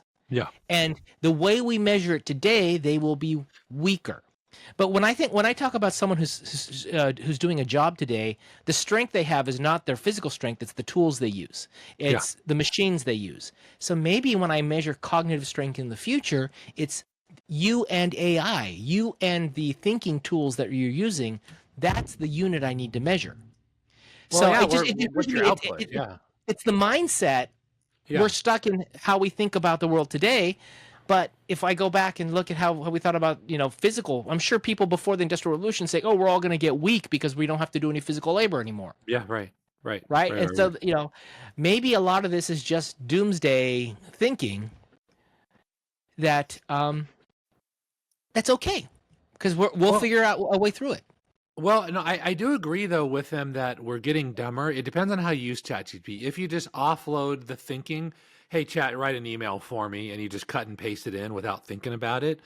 See, I don't do that. I'm like, oh, no, remove that word or explain why you use that sentence because that's not exactly what I want, So I go round and round. Let's go. So you're one of the 17%, but let's go think about the 83%. The guy says, write this email for me. He writes it, he pops it in there, and he sends it off. Yeah. And it's okay for right now. But in 6 months' time, everyone's doing that. So it's no longer okay. It's no longer good. Starts to realize, oh, crap, I'm not getting good results. I now need to get a better result out of ChatGPT. What can I do to get a better result? Hey, Chat, this isn't quite what I want. Can you make it a little better? It makes it a little better. You just learned to use ChatGPT for better output. Yeah. So I think in many cases, what's going to happen here is it's an immediate dumbing down of 80% of the population. Yeah, okay. Right. But they are going to have to level up their game, so their output using chat's going to go up over time. Yeah, so what I'm trying to do is looking at a meta view, not you as an individual. The meta view here is, yes, it is going to dumb us down. Are we going to stay dumb over the next 100 years? I don't think so. I think we will learn to get better, and we'll get differentiated. Some people are not going to be very good at using chat. Others are going to become masters at it. And we'll have stratification, just like we have physical stratification, right? And maybe there are people who don't need, just like today, there are people who don't need physical strength to do their job. Yeah, maybe there are people who aren't going to need cognitive ability to do their job in the future. Well, I guess it depends on what cognitive, because I always like to translate everything into war because it's just simple for me to understand. So this is the way I view it, right? So let's say you and I were fighting, right? And we got sticks and knives. And then Captain Kirk comes up and gives me a Star Trek phaser, right? And people don't know about the phaser yet. So I'm going to win every single battle, not because I'm better, not because I'm smarter. It's like I just have more fire. I just got a better tool. But I think over the next 2 to 3 years, everybody starts to have Star Trek phasers. And now everything goes back to neutral again, right? There's no advantage because nobody thinks, but the people who are thinking, and the reason for this podcast is that we're thinking better. So now we know how to use our tools more effectively. So we'll still win if you can think more effectively, even though everybody's got a phaser, So I don't quite think that that's the fair case because you're giving the technological advantage to one person and not to another. In this case, we are giving the technological advantage to everyone. That's what I'm saying. No. You're equating how to use AI as the phaser, and I'm saying no. The phaser is the tech. No, that's what I'm saying. No, exactly. That's what I just said. If I didn't say that clearly, that's what I meant actually. And so what I'm saying, there's going to be an adoption period of 2 to 3 years until everybody has a phaser, and then everything's equal again. That's what I'm saying. So that is not what comes. You said you give one person a phaser. So let me extrapolate a little bit. I think so. Captain Kirk comes down and gives everybody a phaser. You take the time to learn how to use it. Wait, you take the time to learn how to use it. I use it as a rock and throw it at you. Well, okay, there you go. Okay, if you want to use Right? that, that's fine. That's the same thing. Because then it's about use. Using Yeah, AI, the guy who who learns how to use AI and gets a better result versus the person who doesn't learn how to use AI and gets the worse result. So here it is. I think of it as just another rock, a fancy looking rock, and I throw it at you. You, on the other hand, learn how to shoot, and you are able to win, right? Yeah, and I'm not going that deep, but I'm thinking they still need to know how to shoot it, and you get immediate benefit just because you have more power available to you, right? Yeah, but in that scenario, we all learn how to shoot. So what I'm saying, you're saying the speed at which you learn to shoot? No. What I'm saying is, here, let me. Maybe I'm articulating this right. Actually, I'm saying, so if you give somebody a new tool, they can immediately up their game immediately, like instantly. Let's say you cut a tree down with an axe, and I give you a chainsaw. It's like, okay, you can immediately cut more trees down, just because you have a more powerful tool. But that doesn't mean you're effective, efficient. So am I making sense? Maybe I'm not making sense, actually. No, I think the problem is you're giving it to one person in a scenario. And in this case, AI is available to everyone. Yeah, but everybody's not using it yet. There's still people that So are not it's the use using case. It's the use we're talking about, which is why the person who takes the time to learn how to use the chainsaw, the person who takes the time to learn how to use the phaser, the gun, versus the person who has the gun in their hand, has the chainsaw in their hand, but doesn't learn to use it.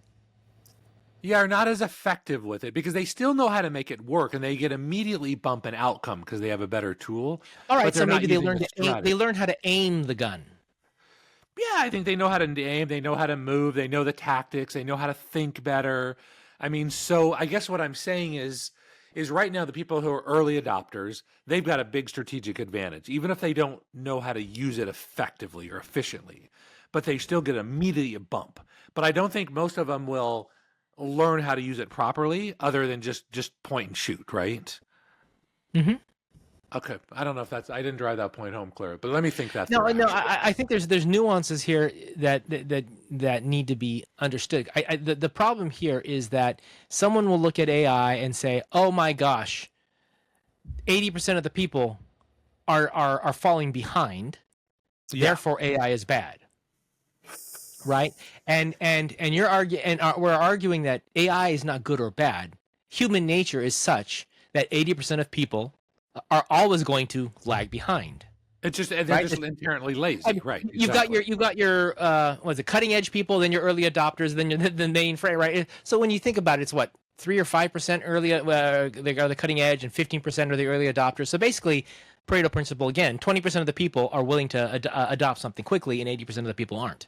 Yeah, I right? think, and I think most people are using Chat, the $20 version of it, but Chat's been around for a couple of years, right? So I think it's starting to, I think it's starting to the point where almost everybody is using the tool, or at least aware of it now. You know, I don't actually. I don't think that's the case. And the people that I've met, who they aren't using it. They have played with it a couple of times, but they're not using it.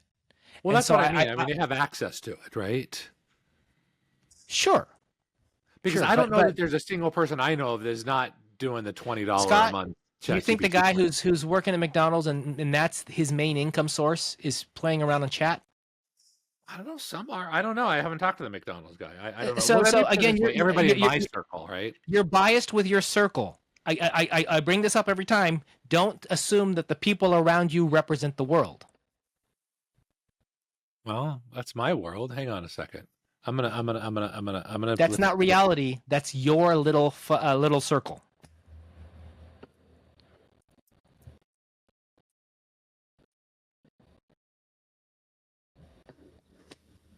Okay, I'm asking Chat just what percentage of people are using AI. Here we go. So 55% of Americans say they regularly interact with AI. This includes daily, several times a day. So I'm going to say half the people, right now. Okay, half the people using it. So that's most. And of half the people that are using it, 80% are cognitive decline. So that means 90% of the people are not getting benefits out of the AI. Only 10% are. Yeah, that sounds about right. I mean, I could argue with your 10% a little bit, but it's about Oh right. yeah, Yeah. 8% or something, whatever Yeah, you want right. number But you it's want it's to say. it's Yeah, it's yeah. yeah, in ballpark, just like yeah, ballpark. Yeah, that's right. That's interesting. So So I think this is the one thing is because of the buzzword, because we see it everywhere, because of all the new versions that come out, like Chat 5 just coming out, yeah. we think it is in fact everywhere, and it's not. Well, it's 55%. I mean, that's I mean, I don't know if that's everywhere, but Yes, but I bet you close to 100% eat food, close to 100% have power. yeah, I You would see, think so that everybody I so know eats food. Yes, exactly. I'll agree with you there. my point being, 55%, is that really that incredible or not? I don't know if that's an incredible number or not. Well, it's more than half. All right, more than half of people are women. Does I that don't mean know about anything? that. Yeah, and males have a higher mortality rate. So usually, even if they're born 50-50, males tend to be a little less than Let's call it 50%. Women can be a 50-50. little more Yeah, but 50. that's a Well, different they're not argument. This 50-50. is That. Well, no, you made a comment that's over 50%. Here's another thing that's over 50%. What does that mean? it means that it's a new technology that hasn't been around for very long, so the adoption rate is pretty steep, right? A lot of people Okay, are using it. you didn't say that. You said it's over 50%. So all that was built behind the over 50% comment. Okay, so by saying over 50%, you're saying that, wow, we were at over 50% in less than 2 years. Or 3 years or whatever it is. But yeah, it Whatever seems the like number it's is. pretty steep adoption rate. Okay. Yeah, exactly. Yeah, All that's right. all I'm saying. So Yeah, that's my okay, point. I can see that. That's my point. So then my other point is if you can buy that, my other point is the reason this podcast is so important to me is that thinking critically and thinking better is the long-term skill. Even though you may get a bump in performance because of AI in the short term, as soon as most people adopt to it, that performance increase is gone. You don't have any more benefit because now everybody closes the gap. So I'm still saying thinking better, more strategically, learning how to really use it effectively is the skill With any tool. with any tool. And most people won't do that. That's Yeah. the advantage. Any So tool that's not, out there, the more time and effort you put into it, the more logic you apply to it, you're going to get better results. yeah, you're going to get better results. So in the end, in a 2 or 3 year period, it's like you get a little peak and then boom, it's just going to right back down again because there's a new normal, right? This is like the quality of what you of the effort you put in, right? So Yeah, someone yeah. who's been doing a job for 10 years but been doing it the same way for 10 years is not going to be the same as someone who's been doing it for 2 years but has gone and explored all kinds of different ways of doing it. Yeah, and so another statistic I learned is that most people using AI, they just do a single prompt. ChatGPT, write me a business email on blah blah blah blah blah, and they just copy and paste what it spits out. They never And iterate over it. and then what happens is they don't like what comes out and they say, "Look, ChatGPT sucks." Yeah, right. Yeah, And so yeah, I've talked to people who said, "Well, yeah, I've played with it, and what do you do?" Well, they prompt it, and yeah, either it's as simple as just a Google search, or the yeah. prompt doesn't have any specificity of what they're looking for. Right, exactly. Right. And you can do a good single prompt, but it requires you to have the thinking ability to structure what you want and what you want to go into it, right? Yeah, And right. so I tell people, they're all shocked when they say, when they tell Chat, you are a career strategist. Yeah, right. And the output that comes, I go, do you know what you just did by saying that? You Mhm. told it that it's this job, and it knows, it meaning AI knows, that this type of career person, this type of job, has this type of knowledge. It doesn't go Yeah. to Reddit to figure out things because Right. that's not where career strategists are. It's built It in. goes Yeah, right. it goes into the library and finds books on career strategy. It goes Yeah. into whatever it is, right? Yeah, And that's the one thing you have just cut out massive wasteful parts or uninformative parts of the internet and given it a much closer focus. yeah, So right. every right. time you do that, every time you constrain it, you improve the quality of what comes out. Yeah, that's the key. That's the key is basically because assume you go in with AI, it knows everything. And that's not true, but just assume it goes in. Yeah. And so what you're doing with constraints or prompting, you're starting to narrow it down, narrow it down, narrow it down, narrow it down. Yeah. Yeah. And Which is it is, I mean, it's getting better at figuring out what you mean by the words you say. But the Yeah. more you can put the constraints in and the limitations in and the logic flows you want it to follow, Yeah, right. the better that first result becomes, and you actually Yes. need less iterations. You don't need 50 iterations. You just need 3 good ones Yeah. if you've gotten it down. But you know what that takes, Chris? That's called logic and critical thinking. That's why people should be watching How to Think Better podcast, because it helps you think through this. It helps you. It shows. It points out the errors in our thinking, like I just did. Like I didn't put enough constraints around. I made too many assumptions, and you called me on it. So, anyways, Yeah. thank you. Because so if you had told AI adoption or AI is being used by everybody. Look, 55% use it. Yeah. It would probably tell you. First of all, it's designed to tell you how great you are. Hey, that's an interesting exactly, viewpoint. exactly. Yeah, you did a great job. Yeah, and then did if a you're great lucky, it'll say, but you might consider why 45% haven't used it. Yeah. Right. Exactly. Right. Like, what about the If it's 45%? if it's actually thinking about, or what would you like me to look at what type of people are using it, or what type of people are not using it? Yeah. And then you could go and say, yeah, what kind of people aren't using it? Why Yeah, wouldn't someone right. use it? Oh, they're Yeah. lower income, they don't have the time, they don't have the money, they don't have whatever, right? You could end up Yeah. with a whole logic flow. But this is why, I tell you, I do 3 and 4 minute long prompts Mhm, where I'm mhm. talking for 3 to 4 minutes, and it's 2 pages long. Yeah. That goes in there, but it's able to hold context. I think the 5 will be able to do a better job of this, but Claude does this really well. And I was talking to a guy at one of the band parents at school yesterday, and he's going to start working at I think one of these big ones. Either Claude or ChatGPT or one of these places, but he was saying he was doing research in how these guys work, and he was talking about the difference in the way the transformers work, and he was saying Claude is very expensive in how it does work because it turns on the entire, I guess, all the transformers, all the billions of parameters or whatever get turned on. But that's why it's really good at context and remembering things and figuring out how things fit together. Yeah. Whereas chat is much more economical and only fires up the pieces it needs. So it doesn't always hold true between. So that's why quite often when you tell it to make something, what comes back is not what you asked for, because it farms out that request to a piece of itself. And that piece of itself doesn't keep the context and comes back with something less than what you wanted. Well, I'm going to need you to have more constraints on this, actually. So, are you talking about ChatGPT 5 or the older stuff, and which model in 5 particular? didn't exist yet when we were talking about this. So Okay, so then which model do they use? Because the model makes a significant. So he Significant didn't specify. He didn't specify the models. He said he was going into the models to look at how they operate. And he said one of the big differences between Claude and Chat was that Claude is much more expensive compute time per prompt than Chat. And the reason why is because Claude fires up much more of it of the parameters to support a prompt Which than what model Chat in does. Claude? Because they have 2 main ones right now. I don't know. Okay, because that matters. It matters significantly. I mean, I know these are nuanced things, but I play with it like 5 hours a day, so it's like, which Okay, model wait, you? Scott, why do you think it matters? I'm not going to argue that it matters, but why do you think it matters? So there's 2 really broad categories. One is like a 4.0, which is the standard one everybody used to type into chat. Is not a thinking. It's not a reasoning model.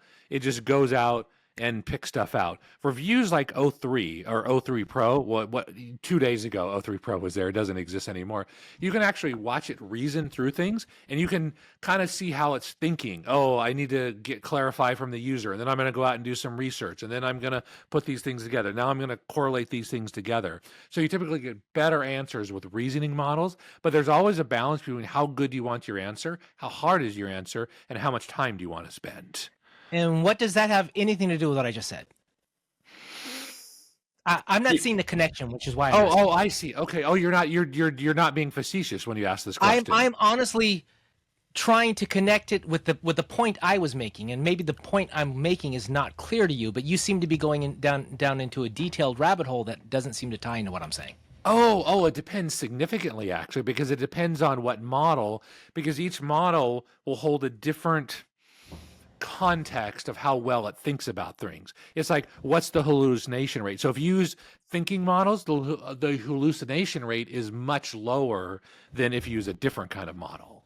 Independent of the prompt. You could use the exact same prompt and get radically different answers based on different models. So Scott, what I was saying is that when you use Claude, not specific to the model, the way they've designed the transformers to work is that more of them fire to respond to a prompt. The majority of them, all of them, I don't know however many billions of prompts of parameters there are in there, how many of them are used for the calculation. They use a lot, and therefore the cost of an API call out or request or whatever is relatively high because it uses so much. When you go to the way chat is configured, it's configured, no matter which one we're talking about, to be much more economical in that use. So the actual cost of compute time is lower. And the way they do this is they have broken out different pieces for different tasks. And they spin up the ones they need. They could spin them all up. You could say, hey, I need access to the entire thing, and it'll spin up the entire thing. But as a default, it doesn't. It does just enough to do whatever it needs to do. And if it says, oh, I got to go do this thing over here, it spins that up, gives it the directions. But because there are little pieces, they don't necessarily they're not working all at one time. So it's a different way and a different cost in the way they operate. That's what I'm saying. Okay, right? so you couldn't be more wrong with that. That is technically as wrong as it could get, actually. That's why I went down, because I explained thinking models versus other models. Which model are you choosing? It all matters. That's why. And that's why I asked, which model in Claude are you talking about? Because different models do different things. So that's it. Yeah. So that's all I'm saying. You're totally wrong. It's like you heard something and you're repeating it as truth, and it's 100% not true what you're saying. No, it fits in with my understanding of how I've interacted with it. I will sit down with chat and ask it to do something, and I could tell the response I'm getting is something subpar from what I expect. And quite often what I'll say is, chat, does that look like what I asked you to do? And it goes, no, it's not. And I said, okay, so what happened? Well, the thing I told to do the work obviously didn't do it right. I'm saying, okay, so basically you yourself, the part of the AI that I'm interacting with isn't doing the actual work. It's farming it out to do somewhere else, right? And so I noticed that. And then what happened was the person who I was talking to says, by changing the amount of, by throttling up and down how much compute power it uses, depending on the request, it's able to control costs on the ChatGPT side. And I said, oh, well, that fits in with my what my experience is of getting different levels of results. So if I go and I do deep reasoning or whatever you want to call it, it's using a higher amount of compute because I'm asking for more of it. I'm asking it to do a deep research thing. So yes, the model matters there, but the constant of what are they defaulting to? They're defaulting to the minimum amount or some economical amount of compute power to get the results they want. And I'm saying over on the Claude side, they're defaulting to a higher level of compute power per transaction. And yes, of course, it matters which model, because some are going to, if I go with the reasoning model, the research model on the Claude side, I'm sure it's going to use more compute power than the non. But at a philosophical level, the fact that one is designed with a default higher level of or percentage of compute power versus the other is impacting how I'm getting results from it. That's all I'm saying. Yeah, but what I'm saying is you're wrong. That's not technically right, actually. So you can think that all you want, but it's not true. What's not true? What you just said, everything you just said for the last few minutes, actually, how it spins up more, it's more things. It depends on the model. So when you say Claude, what model in specific? Because it makes a difference. It makes a difference in what model in GPT. It makes a difference if you hit the research button. Those are different models. That's what matters. Is it a reasoning model or is it not a reasoning model? You're taking something you've heard and something you've experienced and generalizing it and not being specific at all about it. Let's find out what the general cost of a prompt is using the different models. Yeah, when we talk about different models, right? Mm-hmm. So that's what I said. It depends on the model, like multiple times. Mm-hmm. And you kept saying it doesn't matter. And I'm saying, yes, it does. I'm saying the principle behind this is that one company's approach is to use a higher percentage of their compute power for the average prompt versus the other one. You can switch models, which will then change the amount it's using, but the basic principle of how they've designed it is to use more power on one than the other. And that's why the transactional cost of one company's base product to the other, one company's models, if you have comparable models, then we'll see a cost difference because of the cost to do the computations. Chris, no, because you're not specific which model in Claude. You're just saying Claude in general. Which model? How many models does Claude have? Let's do some basic testing. Let's test your knowledge. I think there's two main ones that you can use right now. There's four and then four something or other. There's two main models. You got that right, actually. So I'm just saying, go back and do some research because you really don't know what you're talking about in this case. You really don't. Sorry to be so direct about you, but I've spent. I don't think we're hundreds of arguing hours. the same thing, Scott. That's what I'm saying. I don't think we're arguing the same thing. You're arguing about models, and I'm arguing about something else. You're saying that Claude, as a rule, spends more compute time than somebody else. And I asked which model, and you say it doesn't matter. Doesn't matter because I would do an apples to apples comparison. So if I'm going to do a research model, I look at the two research models. I would do a comparable. Whatever this model is on one side, I would find whatever they call the same thing on the other side. Well, when I started asking about what model, I'm not going to compare an SUV to a sports car. I'm going to compare an SUV to an SUV. Chris, when I asked you what model, you said it doesn't matter. It doesn't matter because that's what I'm saying. So maybe let me change that. It matters as long as they're on par with each other. As long as they're the same thing. You didn't say that. I didn't say that. Yeah. So what I'm saying is that statement you made was 100% wrong. No, I don't think so. It's not 100% wrong. Well, I mean, you're being the underlying principle is still the underlying principle. No, it depends on the model. I mean, so I think what you should do is go back. I get your point. I get your point. And if I'm comparing the basic default model of one versus the reasoning model of another, that's not an apples to apples comparison. So I assumed we were talking an apples to apples comparison. Well, you assumed wrong because you said the model doesn't matter. Well, I don't normally go around comparing apples to oranges unless we say we're comparing apples to oranges. But Chris, I explicitly asked what model are you using, and you said it doesn't matter. I did say that, yes, and I should have been more clear. Whatever's comparable. Just say this. Just say, Scott, I was wrong. You were right, and I'll go back and do some more research. No, I was right. See, that's stubbornness. That will get you killed. But I was unclear on the assumption that we were doing a comparable comparison of models. No, you weren't. You said I asked us specifically about the model, and you said it does not matter. Because I assumed we were doing a comparable comparison of models. Well, don't stop assuming then.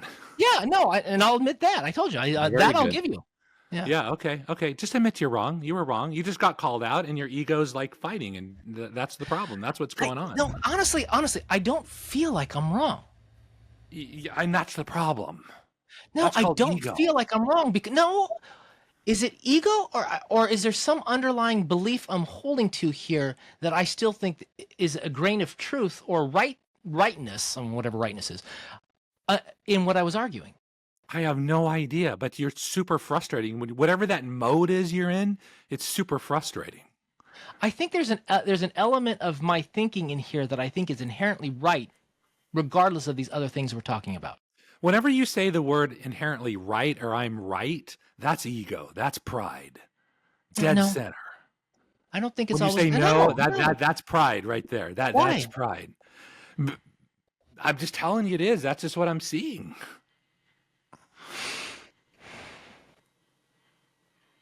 I think I'm grasping onto something inside my monitor is acting funny. I think I'm grasping onto something in my head that I think is inherently reality.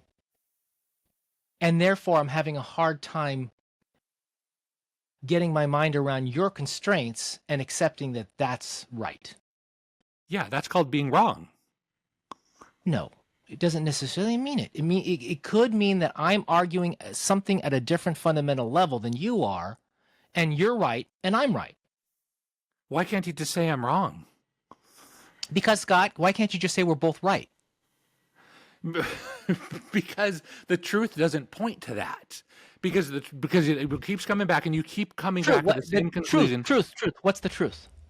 So the truth is the model makes a difference, and you keep saying the model doesn't matter, and yes, it does. I'm going to say so, and I clarified as long as we're talking comparable models, it doesn't matter.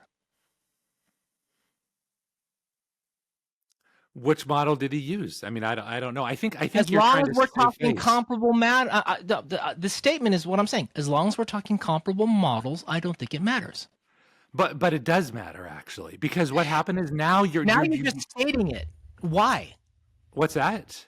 Now you're just stating it matters. Why does it matter? Because I'm trying to get to the point. I'm trying to get to the underlying cause is that you're stubborn and you're prideful and your ego You're is saying affecting why. your thinking. Go back to the argument of why matters. You're saying the model matters, and I'm saying as long as we're talking comparable, it doesn't matter. You're saying it does matter.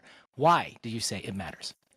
Why it matters? Because it's not a huge stretch to say that as long as it does comparable models, but to get you to admit that and say that, it took like multiple passes through actually for you to get to say that, because you didn't want to say, oh yeah, I guess I was wrong. No, because that was what my assumption was. We're talking about comparable models. I wouldn't automatically go, well, I'm going to talk about the best model here and the worst model here. That would not be what I would talk about. I would assume we're talking about comparable models.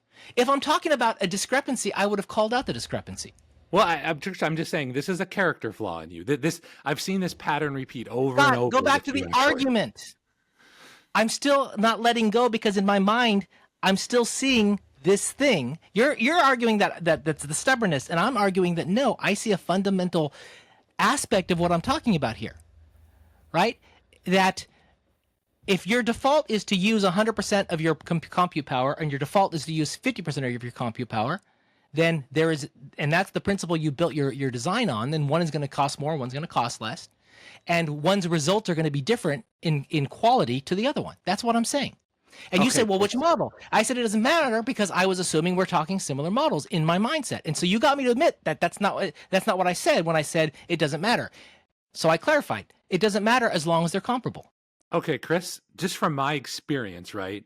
Yeah. Like you're like talking to right now, my experience with you is like you're like talking to a wall. You will not admit you were wrong.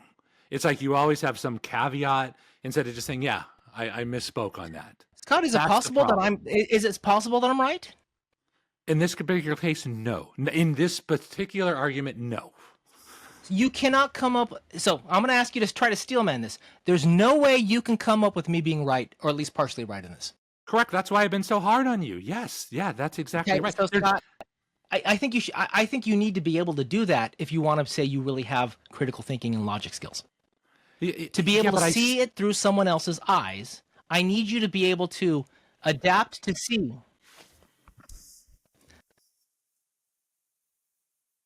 You're frozen on me. You froze on me. Yeah, you froze too. I don't know if it's my internet or your internet or whatever like that. I'm working on it. But yeah, so anyways, Chris, I don't really, our time is up. I don't really want to argue anymore because now the argument shifted, right? It's not about that anymore. It's about your response to it that's the problem. That's the character flaw. But this is what I'm seeing is, I think a big part of understanding what's going on in someone's head is being able to try to see why that's that way, right? Yeah, I get it. You're at a point right now where you're saying I have to be wrong. Well, not I have to. You are wrong. It's a fact. Scott, why? I just told you why. I've been over this 5 times. I'm not going to go over it 6 times. I already told you. Watch the replay if you want. But what I'm saying, Chris, is this as your friend and as somebody who loves you, I'm telling you, this is a character flaw. This, whatever happened in the past 15 minutes, will get you killed. So if I were you, I'd go back and rewatch it again and try to look at it from a different perspective. I'm telling you, man. I'm telling you. And the reason I know this is because I do this shit all the time, actually. It's like I hold on to something because it's the ego, it's the pride. It's like I want to be right. And it's like I'll try to somehow justify it in my head, just like you're doing right now. You're just spinning, you're looking for a reason not to be wrong. That's the problem.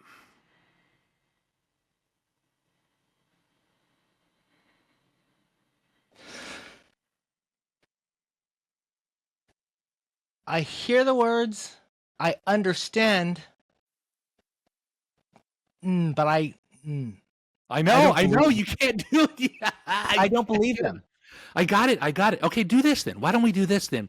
Just take this section, replay it, watch it to a few people that you really trust, and ask them if they think you have a bunch of ego, and in this particular case, is it a problem? Ask them. Get outside opinions on it, because Chris, this is your, as a brilliant thinker as you are, and you are freaking brilliant.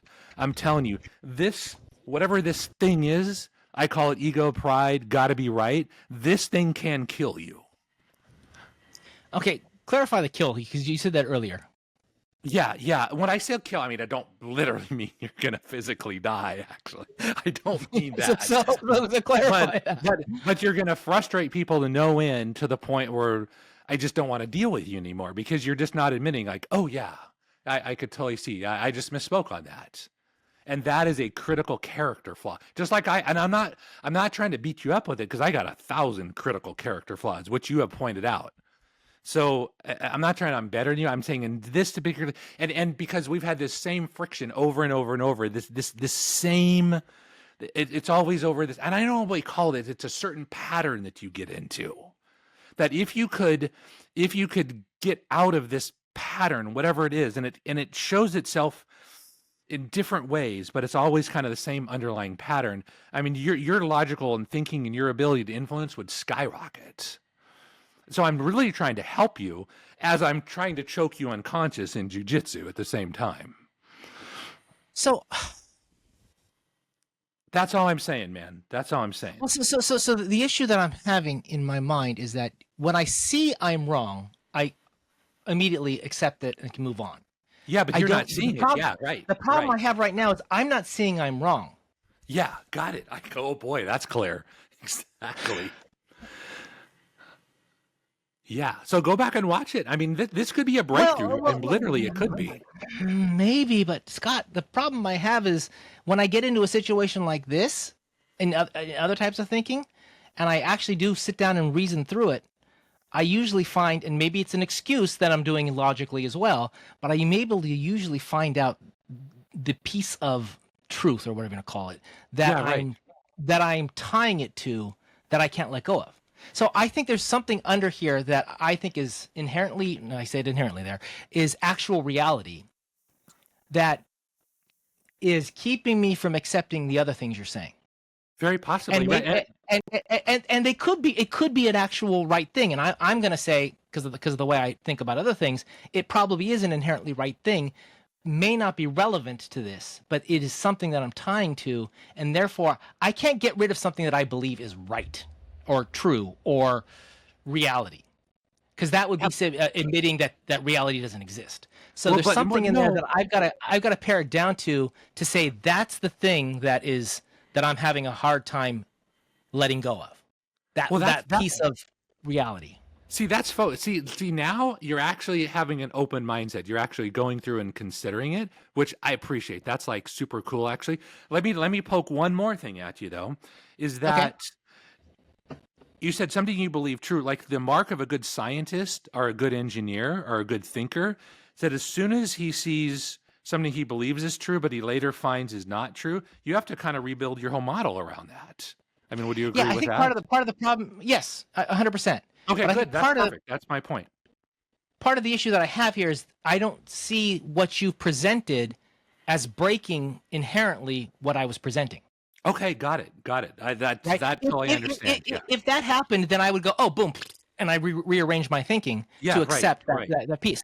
So again, I don't think the statement I said directly contradicts what you were saying, and I gotta get to the center of that, because you're saying that the statement I said is wrong because of X is wrong because of Y, and I'm saying X, you're saying Y, and they're related, but I'm saying they're not necessarily contradictory.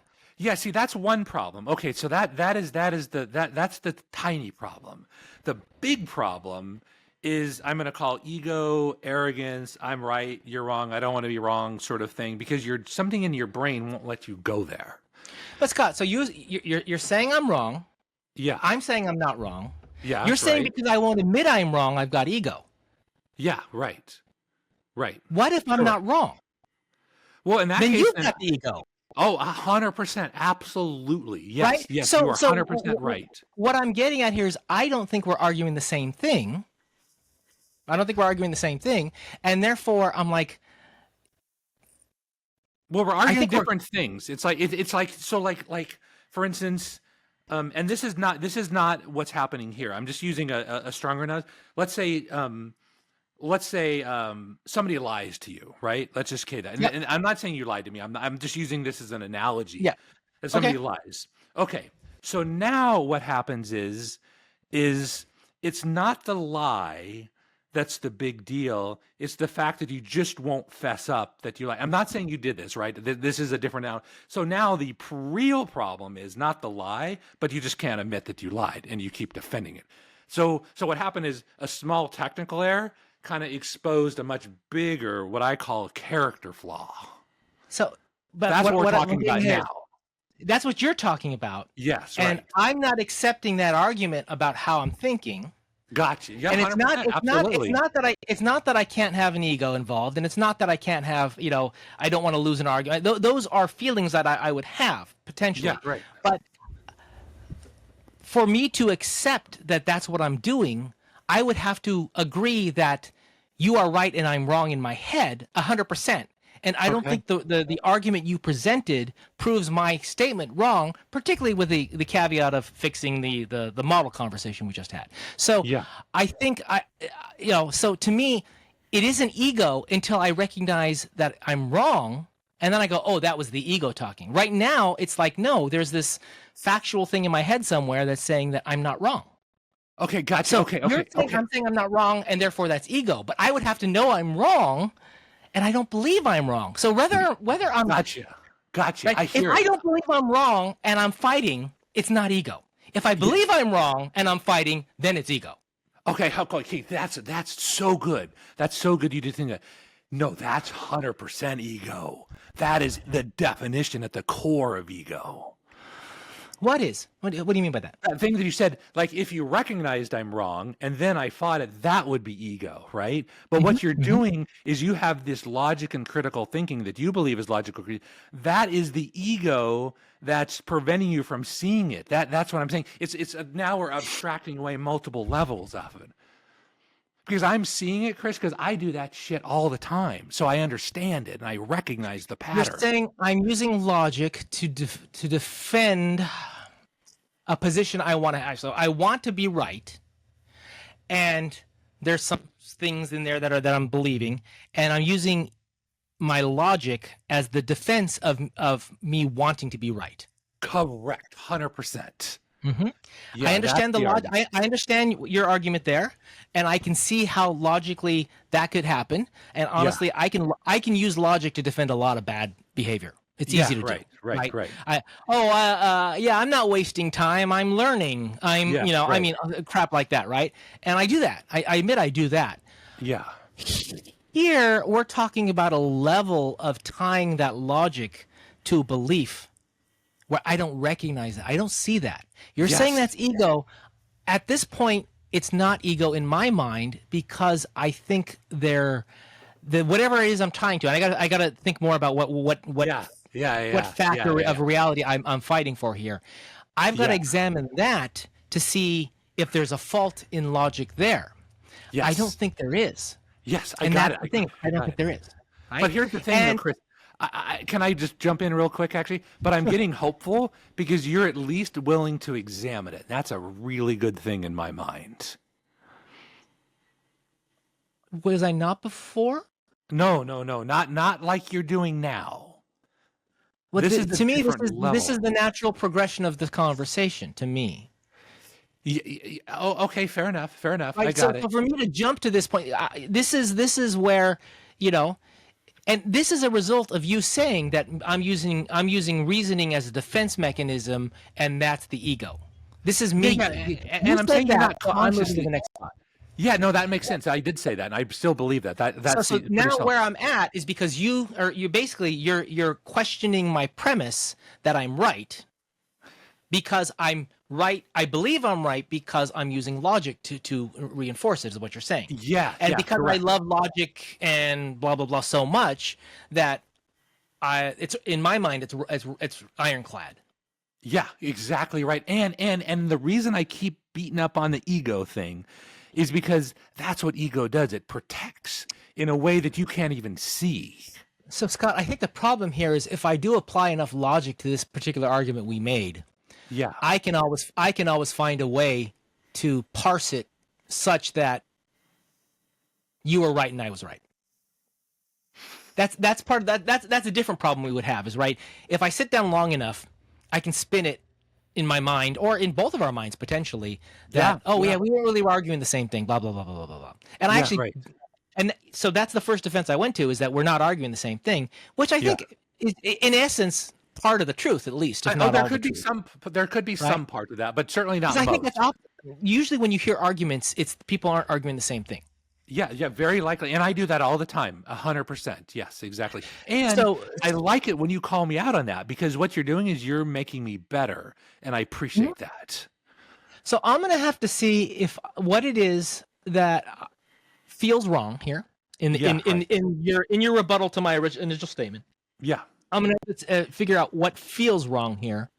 Yeah. I'm going to call it out next time and say this is what I think was the truth, the reality, whatever it is whatever truth means, right? Exactly. And then let you attack it.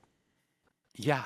Well, I'll tell you what I'm going to do, Chris, because it's so beautiful, because we've got a recording, right? So this is a beautiful thing. So we can go back and replay it from a non-emotional state and see how much true it is actually. In fact, what I'm going to do is I'm going to run the transcript through chat and have chat articulate what is the real problem. Chat can pick up the emotions and feelings that well. We'll see what it does. Crap, yes, absolutely. Okay, we'll see what. Too bad you can't give it the actual video, because I think facial expressions and stuff would be great. It can't do that right now. All it can do is the words, right? Right now, all it can do is the words. So, and maybe so. What we do is so again, and you're going to say this is ego, but my first thought is, I'm not going to think any differently. If we go back and watch it without emotion, I'm not going to think any differently. Is my default thought on that? Yeah, right. Yeah, see, right?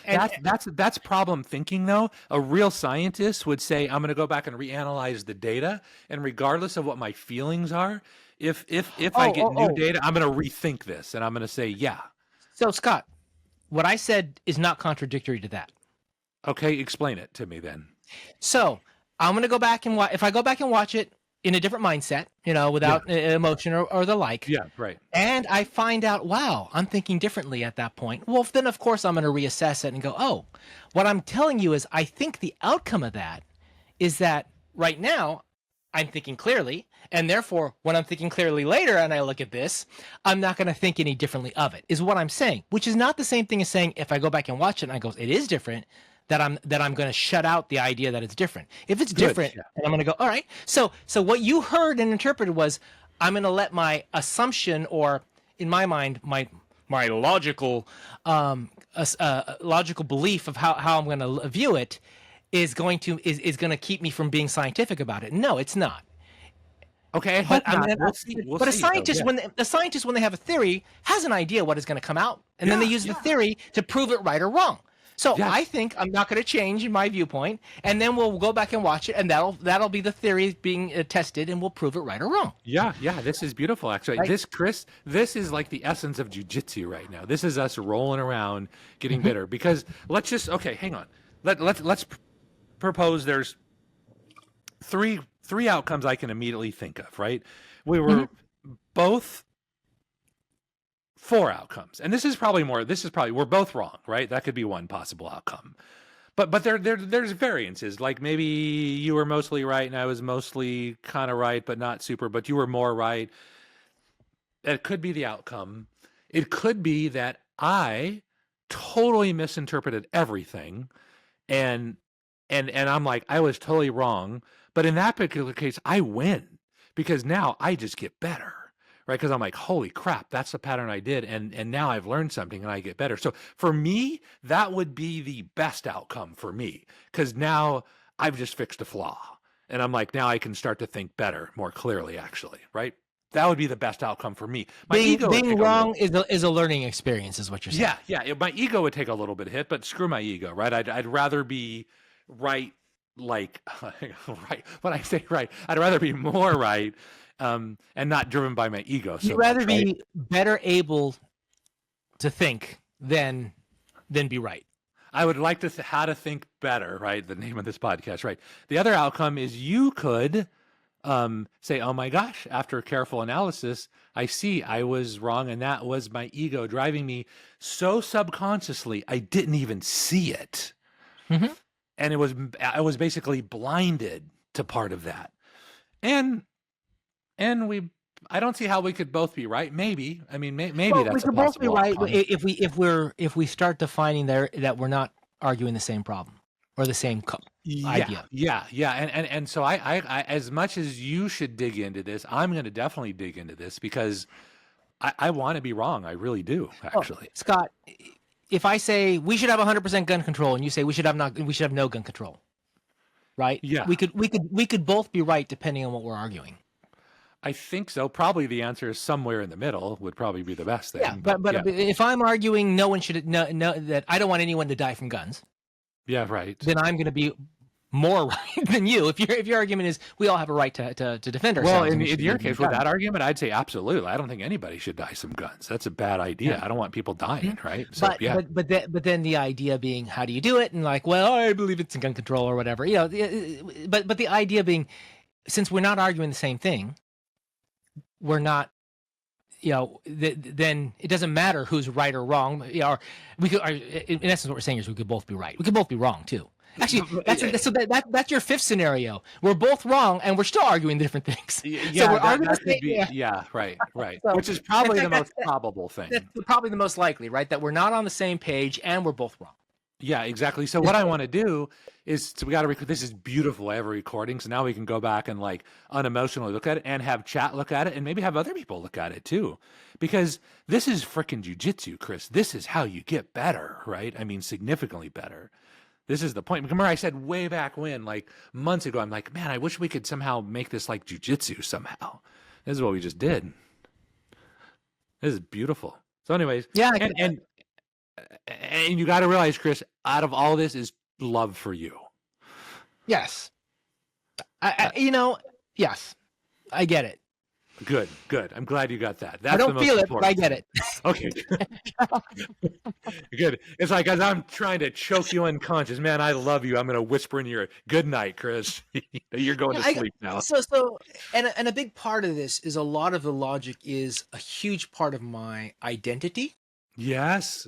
And so anytime you question my logic, you're questioning my identity. Yes. And I know this. The question is, can I recognize this? Yeah, exactly. And my case is, and this is not just you, but in your particular case, no, you can't recognize it, just like I can't recognize certainly. Just like I could not recognize until I started doing 75 hard. And remember I was arguing against, I think it's a dumb idea. Why can't I put whatever element in my drink and drink it? That's like stupid. That makes no sense. That was freaking ego, man. It was ego, but it was, and you're using logic to justify it. Well, what's the difference?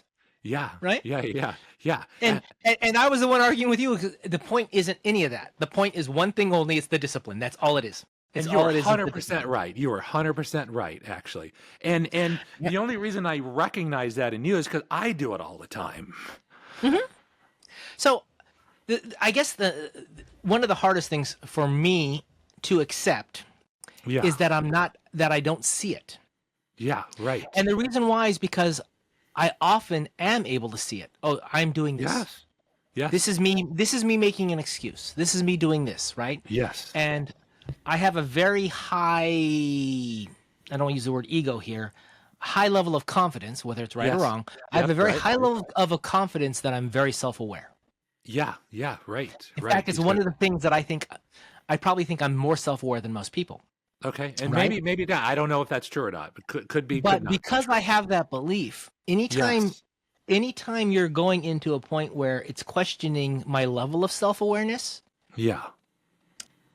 my first reaction is, well, I don't believe that. Yeah, of course. Yeah. Because it's like, no, I'm self-aware. I recognize these things. So I think that's where I need to make sure that you are right in saying that my logic is my ego defending my or is my logic is defending my ego, versus no, it's actually this real thing in my head that I'm defending. Yeah, I think so. I'm not sure the difference in that, but I think we need to dig into that. I think this is where real growth happens. I think this is this is where once I get to be able to identify what it is and bring it up to you, then you can tear it apart and say, see, you're wrong here. Boom. And if you're able to tear it apart easily or in a difficult manner, but you're able to tear it down and I can't defend it, then it means that the logic was faulty and therefore likely just protecting ego at that point. Yeah, 100%. Right? Yeah. Whereas if it stands alone, then it's unclear. Maybe you could still be right, and I'm using logic to defend legal, but I could still also the fact or truth that I'm trying to defend might actually be right, but that doesn't mean that you're necessarily wrong saying that I'm using logic to defend ego. Yeah, maybe so. Right? You're getting more complicated on it. Yeah. Me being right about that truth doesn't make your comment about me using logic as a defense mechanism wrong. Possibly, yeah. That's possible. Yes, exactly. Right? So I don't know. I could be wrong. That, yeah. I could be wrong in using logic to defend ego. I could be right and still be using logic to defend ego. Yeah, very possibly. Yeah, exactly. Right? Yeah.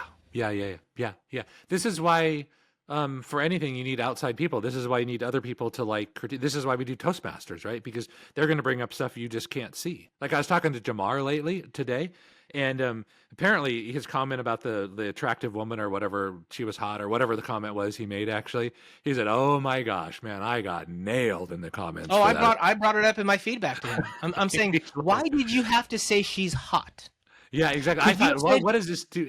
Anything, right? Exactly. Could you have said she's a firecracker? She's a ball of energy. I mean, other things that I think would have portrayed an interesting character without saying she's hot. Like she ran up next to you and she's hot. I'm like, Yeah. You know, and I said, are you using it for humor? Are you what kind of context am I supposed to take out of that? Yeah, exactly. And I don't think he meant anything bad by it. No, by any means, no. But the idea here is, what do other people hear? And so this is what you're saying, right? Bringing other people in, to some extent, doesn't matter because I'm who I am in my head. But it does matter in the sense of, if it comes across that way, regardless of what it's like inside my head, really. Yeah, right. If it comes across as ego, then I have to be aware of that. Yes, 100%. So even if I'm 100% right and there's no ego involved in this, yeah, right. If you think there's ego involved in it, if 9 out of 10 people think there's ego involved in it, then I need to be aware of that. You need to be aware of it, and you need to be super open to the idea that it could be ego. In fact, it probably is ego, actually. And that's the hard thing, because Chris, you're blind to your own ego. You can't see it. I can't see it. Nobody else can see their own errors in logic until it gets brought up, and in some cases beat in. Restate that. I don't. Okay, hang on. No one can see the errors in their own logic. I actually think you can, but I think you're going for a specific kind of logic. Yeah. In fact, let's forget logic for a second. Let's put it like, it's the ego part. So the ego is, like, you identified it perfectly. The ego protects the identity, right? Mm-hmm. That's one of the functions that ego does, and that's not to say ego's bad. The Greek word ego just means I, right? That's the definition in Greek.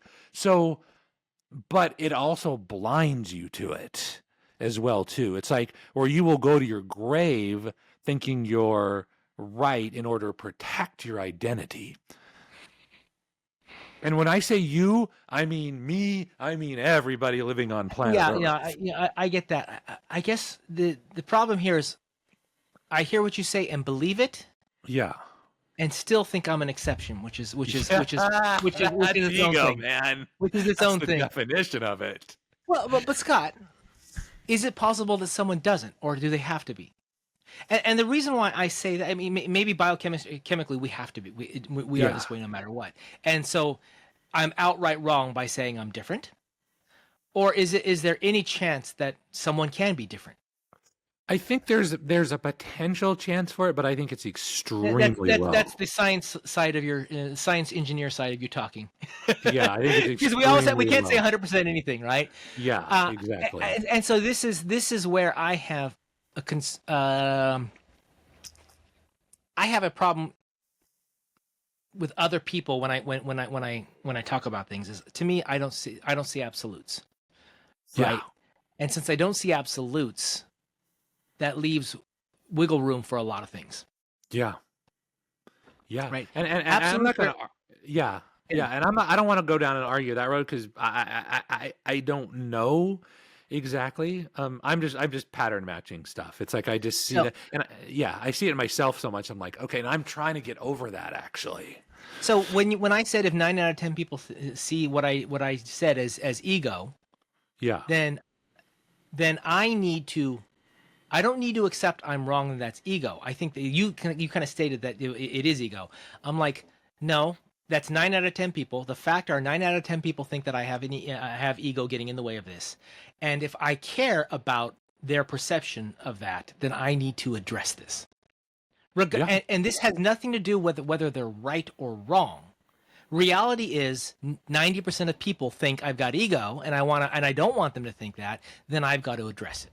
So I think you going, and that means you've got ego. Yeah. I That think exactly. Yeah. no, I think that's the point where I'm like, no, that ipso facto, whatever term you want to say, this means this. I don't accept that from a logic standpoint. I got In it. anyone. I know. In anyone. I don't, not me, not you, not anyone. And so I got it. I know. but then it doesn't matter. But the point being is, it doesn't matter if I've got ego or not. Since 9 out of 10 people think I do, I need to act as if I do have ego and address it. As if you don't. It's right. As if you don't have ego. No. If 9 out of 10 people think I do, it doesn't matter if I do or don't. I need to do something to act upon it to address whatever outcome I want. If I don't want people to think I've got ego, then and 9 out of 10 people think I do, it doesn't matter if I do or if I don't. I need to act in a way to correct that so that the perception of 9 out of 10 goes down. Yeah.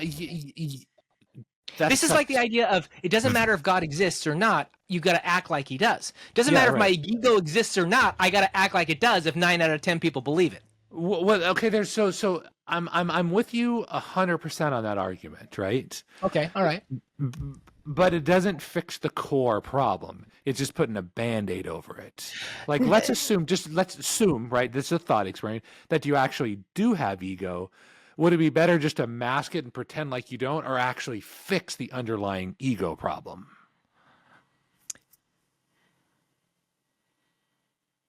Assuming that there is an ego problem. Yes. Assuming that I'm not right. Which we haven't proven, then 100%, I'm with you, addressing the core of the problem makes sense. Yes, but since 9 out of 10 people is not proof, it's just perception of 9 people. Yeah. Then what you're doing is you need to do whatever it takes to address that perception. Maybe that's fixing the core problem. Maybe that's if there is one, or maybe it's just addressing other aspects that help to correct that. So it's like me going out and living a life that is in alignment with the existence of God, whether or not I know God exists or not. Yeah, right. So I need to act in a way where people don't perceive me as having an ego, whether or not I have ego or not. Yeah, that would be the initial first fix, actually. Yeah. But I would think I want to fix the underlying problem if I really do. Again, you've already decided there is a problem. Yeah. When you say I need to fix the underlying problem, you're assuming there's a problem. I don't have a proof yet that says there's a problem, so I have to. I'm at a different layer than you. I'm like, I don't know if it's a problem or not, but but there is something for me to fix, and that's the perception. Yeah. At the minimum, yes, exactly. If you get me to the point where I'm like, oh yeah, of course there's a problem. Well, then of course addressing the problem makes sense. Okay, but got you. Fair enough. Yeah. I'm not at that point. I'm at a different place. My argument is that there's still action that needs to be taken. Yeah. But But the action is going to be based upon the facts that I can see, and the facts I can see are just that. Well, externally, a lot of people believe this. Okay, that's awesome. So I think you're going in the right direction. This is super good, actually, because you did admit, you say, if I actually believe there is an ego problem, then I have to address it 100%, right? That would be the best thing to do. That'd be the best thing. Right. Okay. As opposed to just putting a Band-Aid over it and play acting or whatever. Yeah, good. We're making progress, actually. Here's the rub that I see it, right? is Yeah, that let's make our last comment, since I know you wanted to quit it half an yeah, hour ago. I know, but I think we're actually digging into something. Okay. And then we'll go in 2 or 3 more minutes. Here's the challenge, right? Is the fact that the ego will protect you from seeing that. That's the problem. Yeah. Okay. And that is a challenge. And that means then, and for me, I have massive ego. And the 75 hard program is starting to break up the pattern in the tiniest bit. But man, oh man, I'm still arguing. I'm sorry. It's like literally, Chris, like today, I'm finding my brain constantly pushing back. Well, you don't have to really do that. It's okay. It's not a big deal. And in You're fact, looking for the compromise. You're looking for the compromise. you know what I'm talking about. No, Yeah, no, I know. exactly. Like I said, when I get to minute 40 in a 45-minute workout, I'm like, those last 5 minutes don't really matter.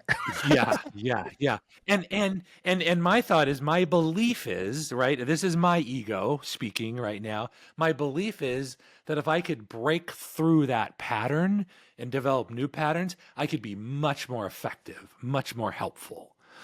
So, how do you describe, or what ability do you ascribe the breaking through that pattern to? What's the ability that you would call that?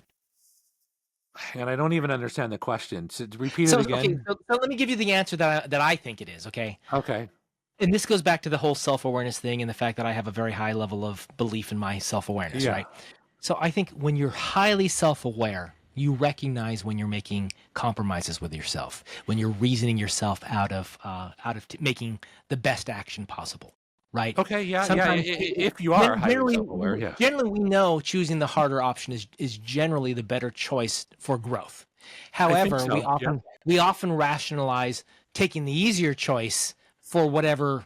Oh, it's cheaper. It's going to save me time. It's not going to cause problems for other people in my family. Whatever. We rationalize it away. Now, when you say we, Right. are you talking about you or General everybody? people in general. Okay. Do you include yourself in that too? Oh, of course. Okay. We all do this. Good. Right. Perfect. There we go. Right. Yeah. So this is like, I'm talking about people as a whole. Yes. Right. It's like when you're faced with a harder or an easier option. If you've got, aside from just going off feelings, if you're actually applying logic to it, you start making the pros and the cons argument. And the cons argument, usually where you don't want to do the hard thing, is like, well, and you rationalize. You come up with Yeah. all these reasons, which, yes, they have a kernel of truth in them. Otherwise, you wouldn't have come up with them. Yeah. Right. But when you really weigh them across the best decision for you long term, yeah. they aren't the right decision, right? Yes, But I can say, correct. I hurt my foot yesterday. I really can't run around the block, and no, so I'm just going to take it easy. Yeah. Sometimes that's actually the right choice, but in general, Absolutely. it's not. 100%. Yep. 100%. It's the right choice. And so what I'm saying is, being self-aware is your best defense mechanism to go, hey, I'm just making an excuse here. I'm just rationalizing what the easy choice here. Yes, So that's why I right. say self-awareness is I'll call it the antidote ability Yes. for yes. this kind of avoidance. Yeah. 100%. 100%. The question is, how self-aware are you? Yeah, and so this is where I would say I have ego, because it's such a part of my identity. I have a very high rating of my own self-awareness.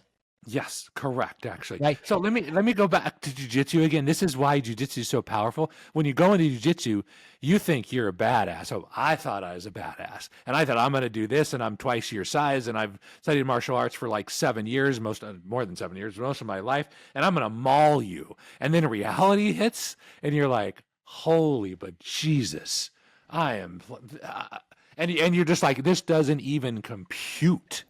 And that's why I keep coming back to jiu-jitsu, because it is just such a powerful thing, So even if you are very self-aware, Yeah. there are areas that you're blind to no matter what. 100%. Yep. So you have preconceived notions, and until they're challenged by something to make you change that.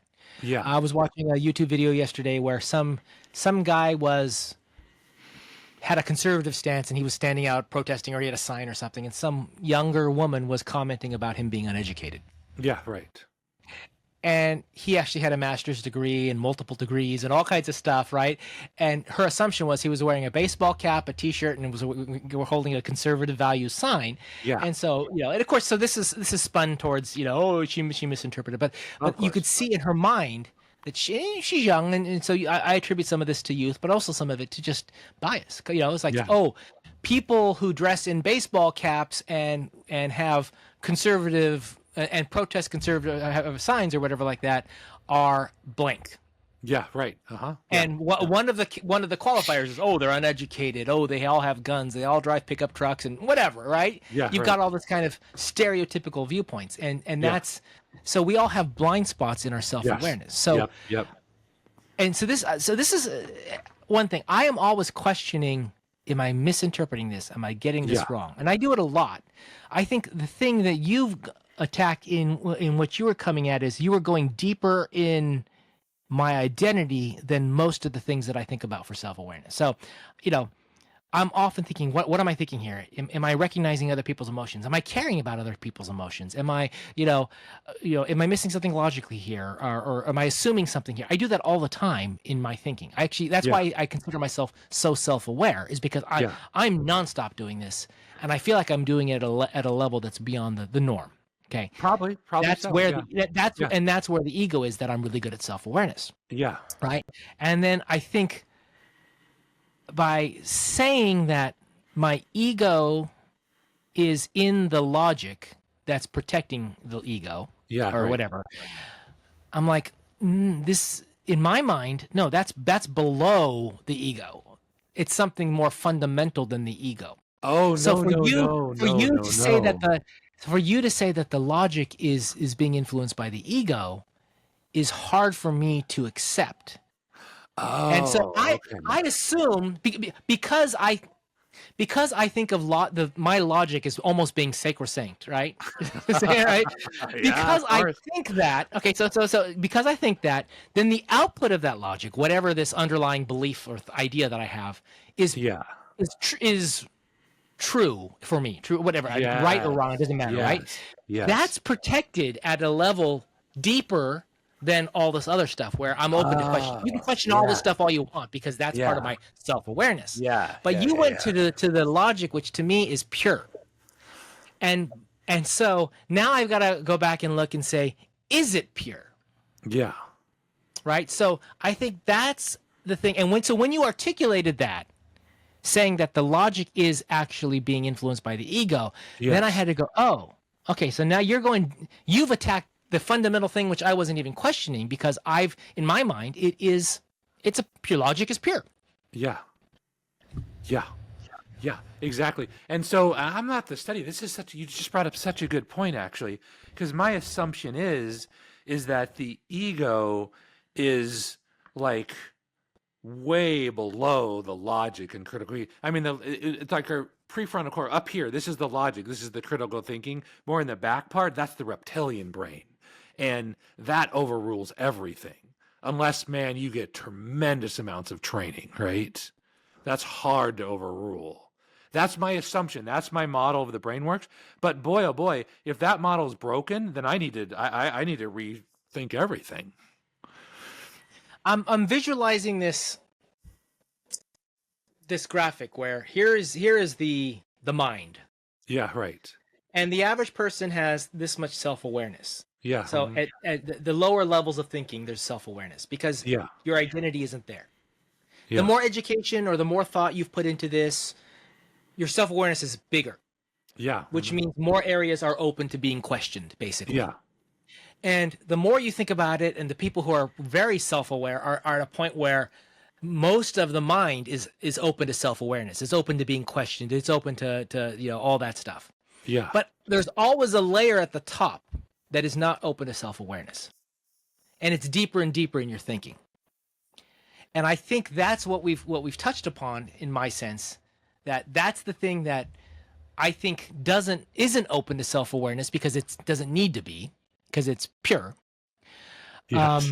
Or because I've built it through years of what maybe there was self-awareness that went to it at one point. I don't know. But I think that's the question. So now what I need to do, and so this is where I say, if I go back and I look at this logically, and if I can prove that my logic is wrong on this thing, then you're 100% right. There's nothing else to it.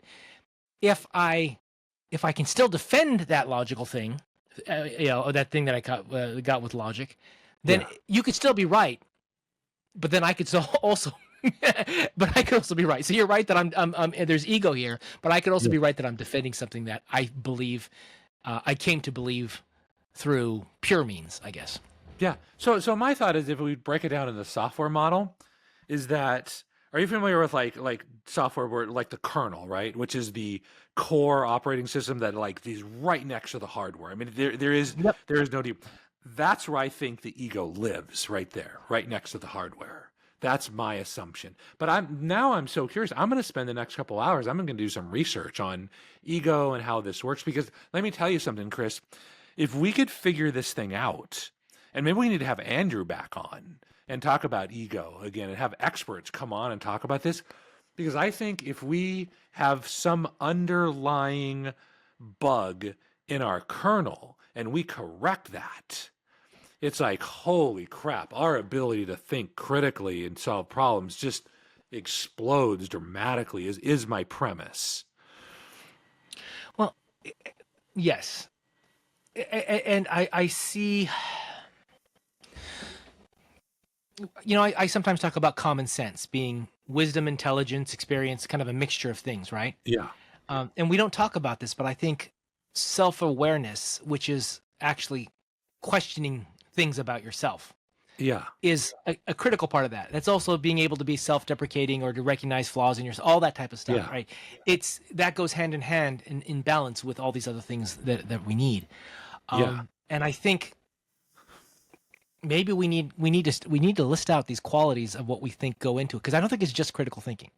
There's other things It's critical too, thinking with the ability to question assumptions.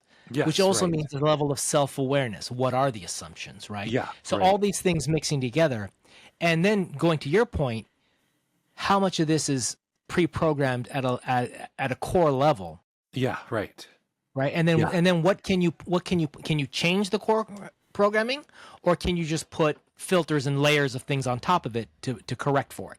No, you can change the core. That's what 75 Hard does, Chris. We're fundamentally changing our core programming. That's why it's so powerful.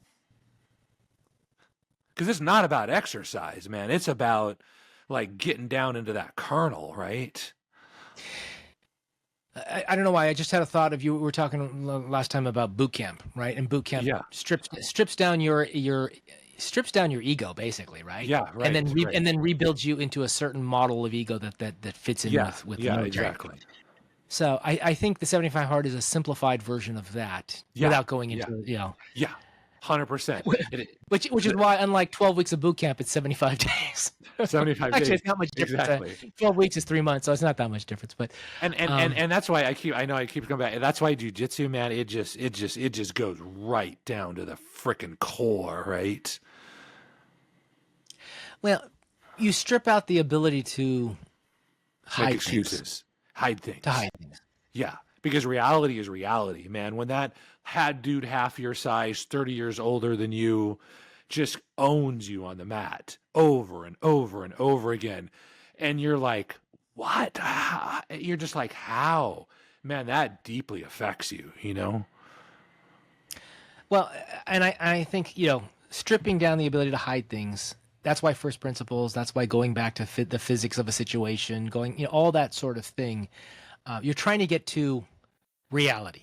And I avoid using truth, because that's such an interpreted word. Yes, reality. Reality, right. Physics, reality, just the way things are, right? Measurable facts about the world around us. 100%. Yeah. So, what I need to do then is to recognize when something I perceive as reality isn't pure in how I arrived at it. Yeah, right. It doesn't match up, right? Because one question I had for you was, okay, you think you have, and I'm not arguing you have it or not, right? You think you have more self-awareness than the average Joe, right? I'm like, well, how do you measure that? What did you measure that against? Usually by when someone challenges a thought you have, how you respond to it. Oh, interesting. Okay. That's my general rule. I mean, there's a lot more aspects of behavior involved, but generally it's your ability to, it's how you respond to adverse or opposite opinions or things that happen. It's also like if something bad happens to you, how do you respond to it? Yeah, right. Do you go to, oh my gosh, the universe is out to get me, or God hates me, or do you like, gosh, this is reality really sucks today. Yeah, right, exactly. I don't know that that's self-awareness. That's probably more closer to emotions. How much emotions do you put into it? Which could tie to ego. Now, I have questions. Now, I got to research it. That's so interesting. To me, self-awareness is how you overcome immediate response to emotions. Basically, you realize my body wants to react in it. I want to be angry here. I want to yell here. I want to whatever here. I want to flip that guy off here. And your self-awareness is, this is what my body's telling me it wants to do, but this is not the right thing to do, the logical thing to do, the culturally appropriate thing to do.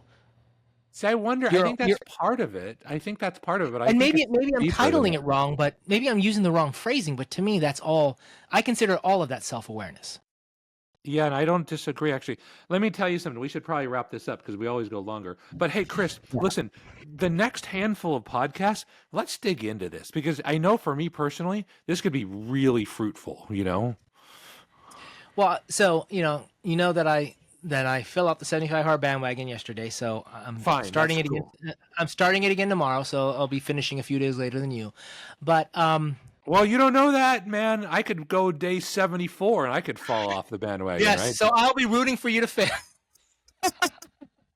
No, that's the wrong approach. I'll be rooting for you not to fail. But if you do, I'll understand. Yeah. Because I have to win. I have to get. No. You have to win. No, and honestly, there's a part of me that doesn't want you to fail, and a part of me that kind of wants you to fail. Of course. Well, thank God, man. But let me tell you something. The peak performers, it's like they like I was watching some YouTube video or something, and it was like tier 1 operators, right? And the guy asked, is there competitive nature in what you do? He's like, for F's sake, dude, that's all there is. Everything's competitive. We'll bet on who can tie their shoes faster. We'll bet on anything. I mean, that's all it is. It's 100% ego, man. But it's mixed with love because at the same time, I'll die for that dude.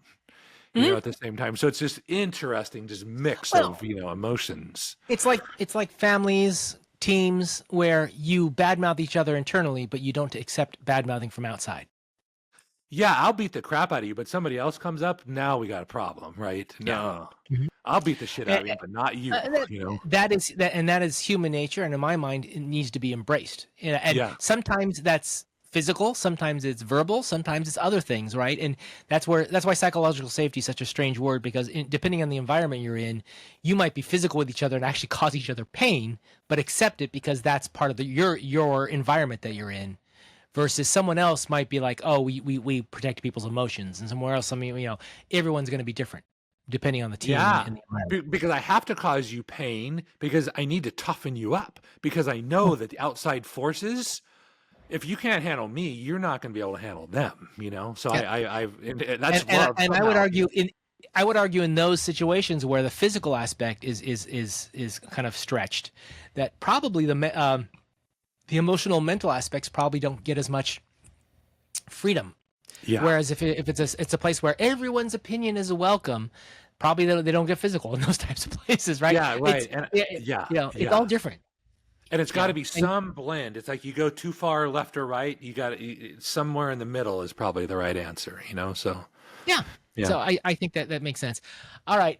So I don't know. Do we want to figure out who our guest is going to be to help us figure this out? Because I think that's important too. Yeah, I think we should bring on Jordan Peterson. I think that'd be awesome. You want to invite him? Go ahead.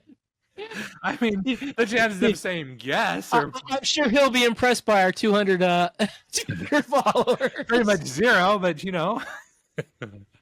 But hey, you never know. Never know. Those two young British guys who are philosophers, I've been watching a lot of their stuff, and they're fun to listen to. Yeah, that's awesome. Okay. All right, Chris, let's wrap this up. All right. So, anyone comments on, of course, why I'm right and Scott's wrong? Of course. Of course. And also, subscribe, comments, things you want us to talk about. I'd love to hear from you. And also, remember, subscribe. The more we get, the more we get, the happier we are. the happier we are, And right? you The know, more if one of more you wants to come on and join these conversations and tell us how we're wrong, and then let us yell at you, then go ahead. yeah, that's awesome. Actually, in fact, on the website we have a form you can fill out, right? I mean, we send. In fact, somebody sent an email the other day. Actually, did you see that? Did you get that email? No, I didn't. I didn't see that. Oh, wow. Oh, they wanted Okay. to buy the domain name. I'll have to check to make sure you're on there as well too, actually. But they wanted to buy the domain name or something. But I just didn't Oh, really? respond to it. Yeah, I'm like, Okay. Well, that's a I just different thing. deleted it. Yeah, exactly. Exactly. Yeah. Well, at some point, if the domain's worth a lot of money and we're ready to get out of it, then we can figure out what to do. Yeah. We'll sell it to you for $5 or something, whatever we can get out of it. Yeah, no. We build a brand and it's worth millions, then we can consider that. Okay. It's But more anyway. than $5 then at that point. Yeah, exactly. Yeah. All right, Chris. All right, cool. So that's it. We're wrapped Good up. talking to you. Okay, Okay. I'm gonna hit stop here, and we're Okay. gonna go booms.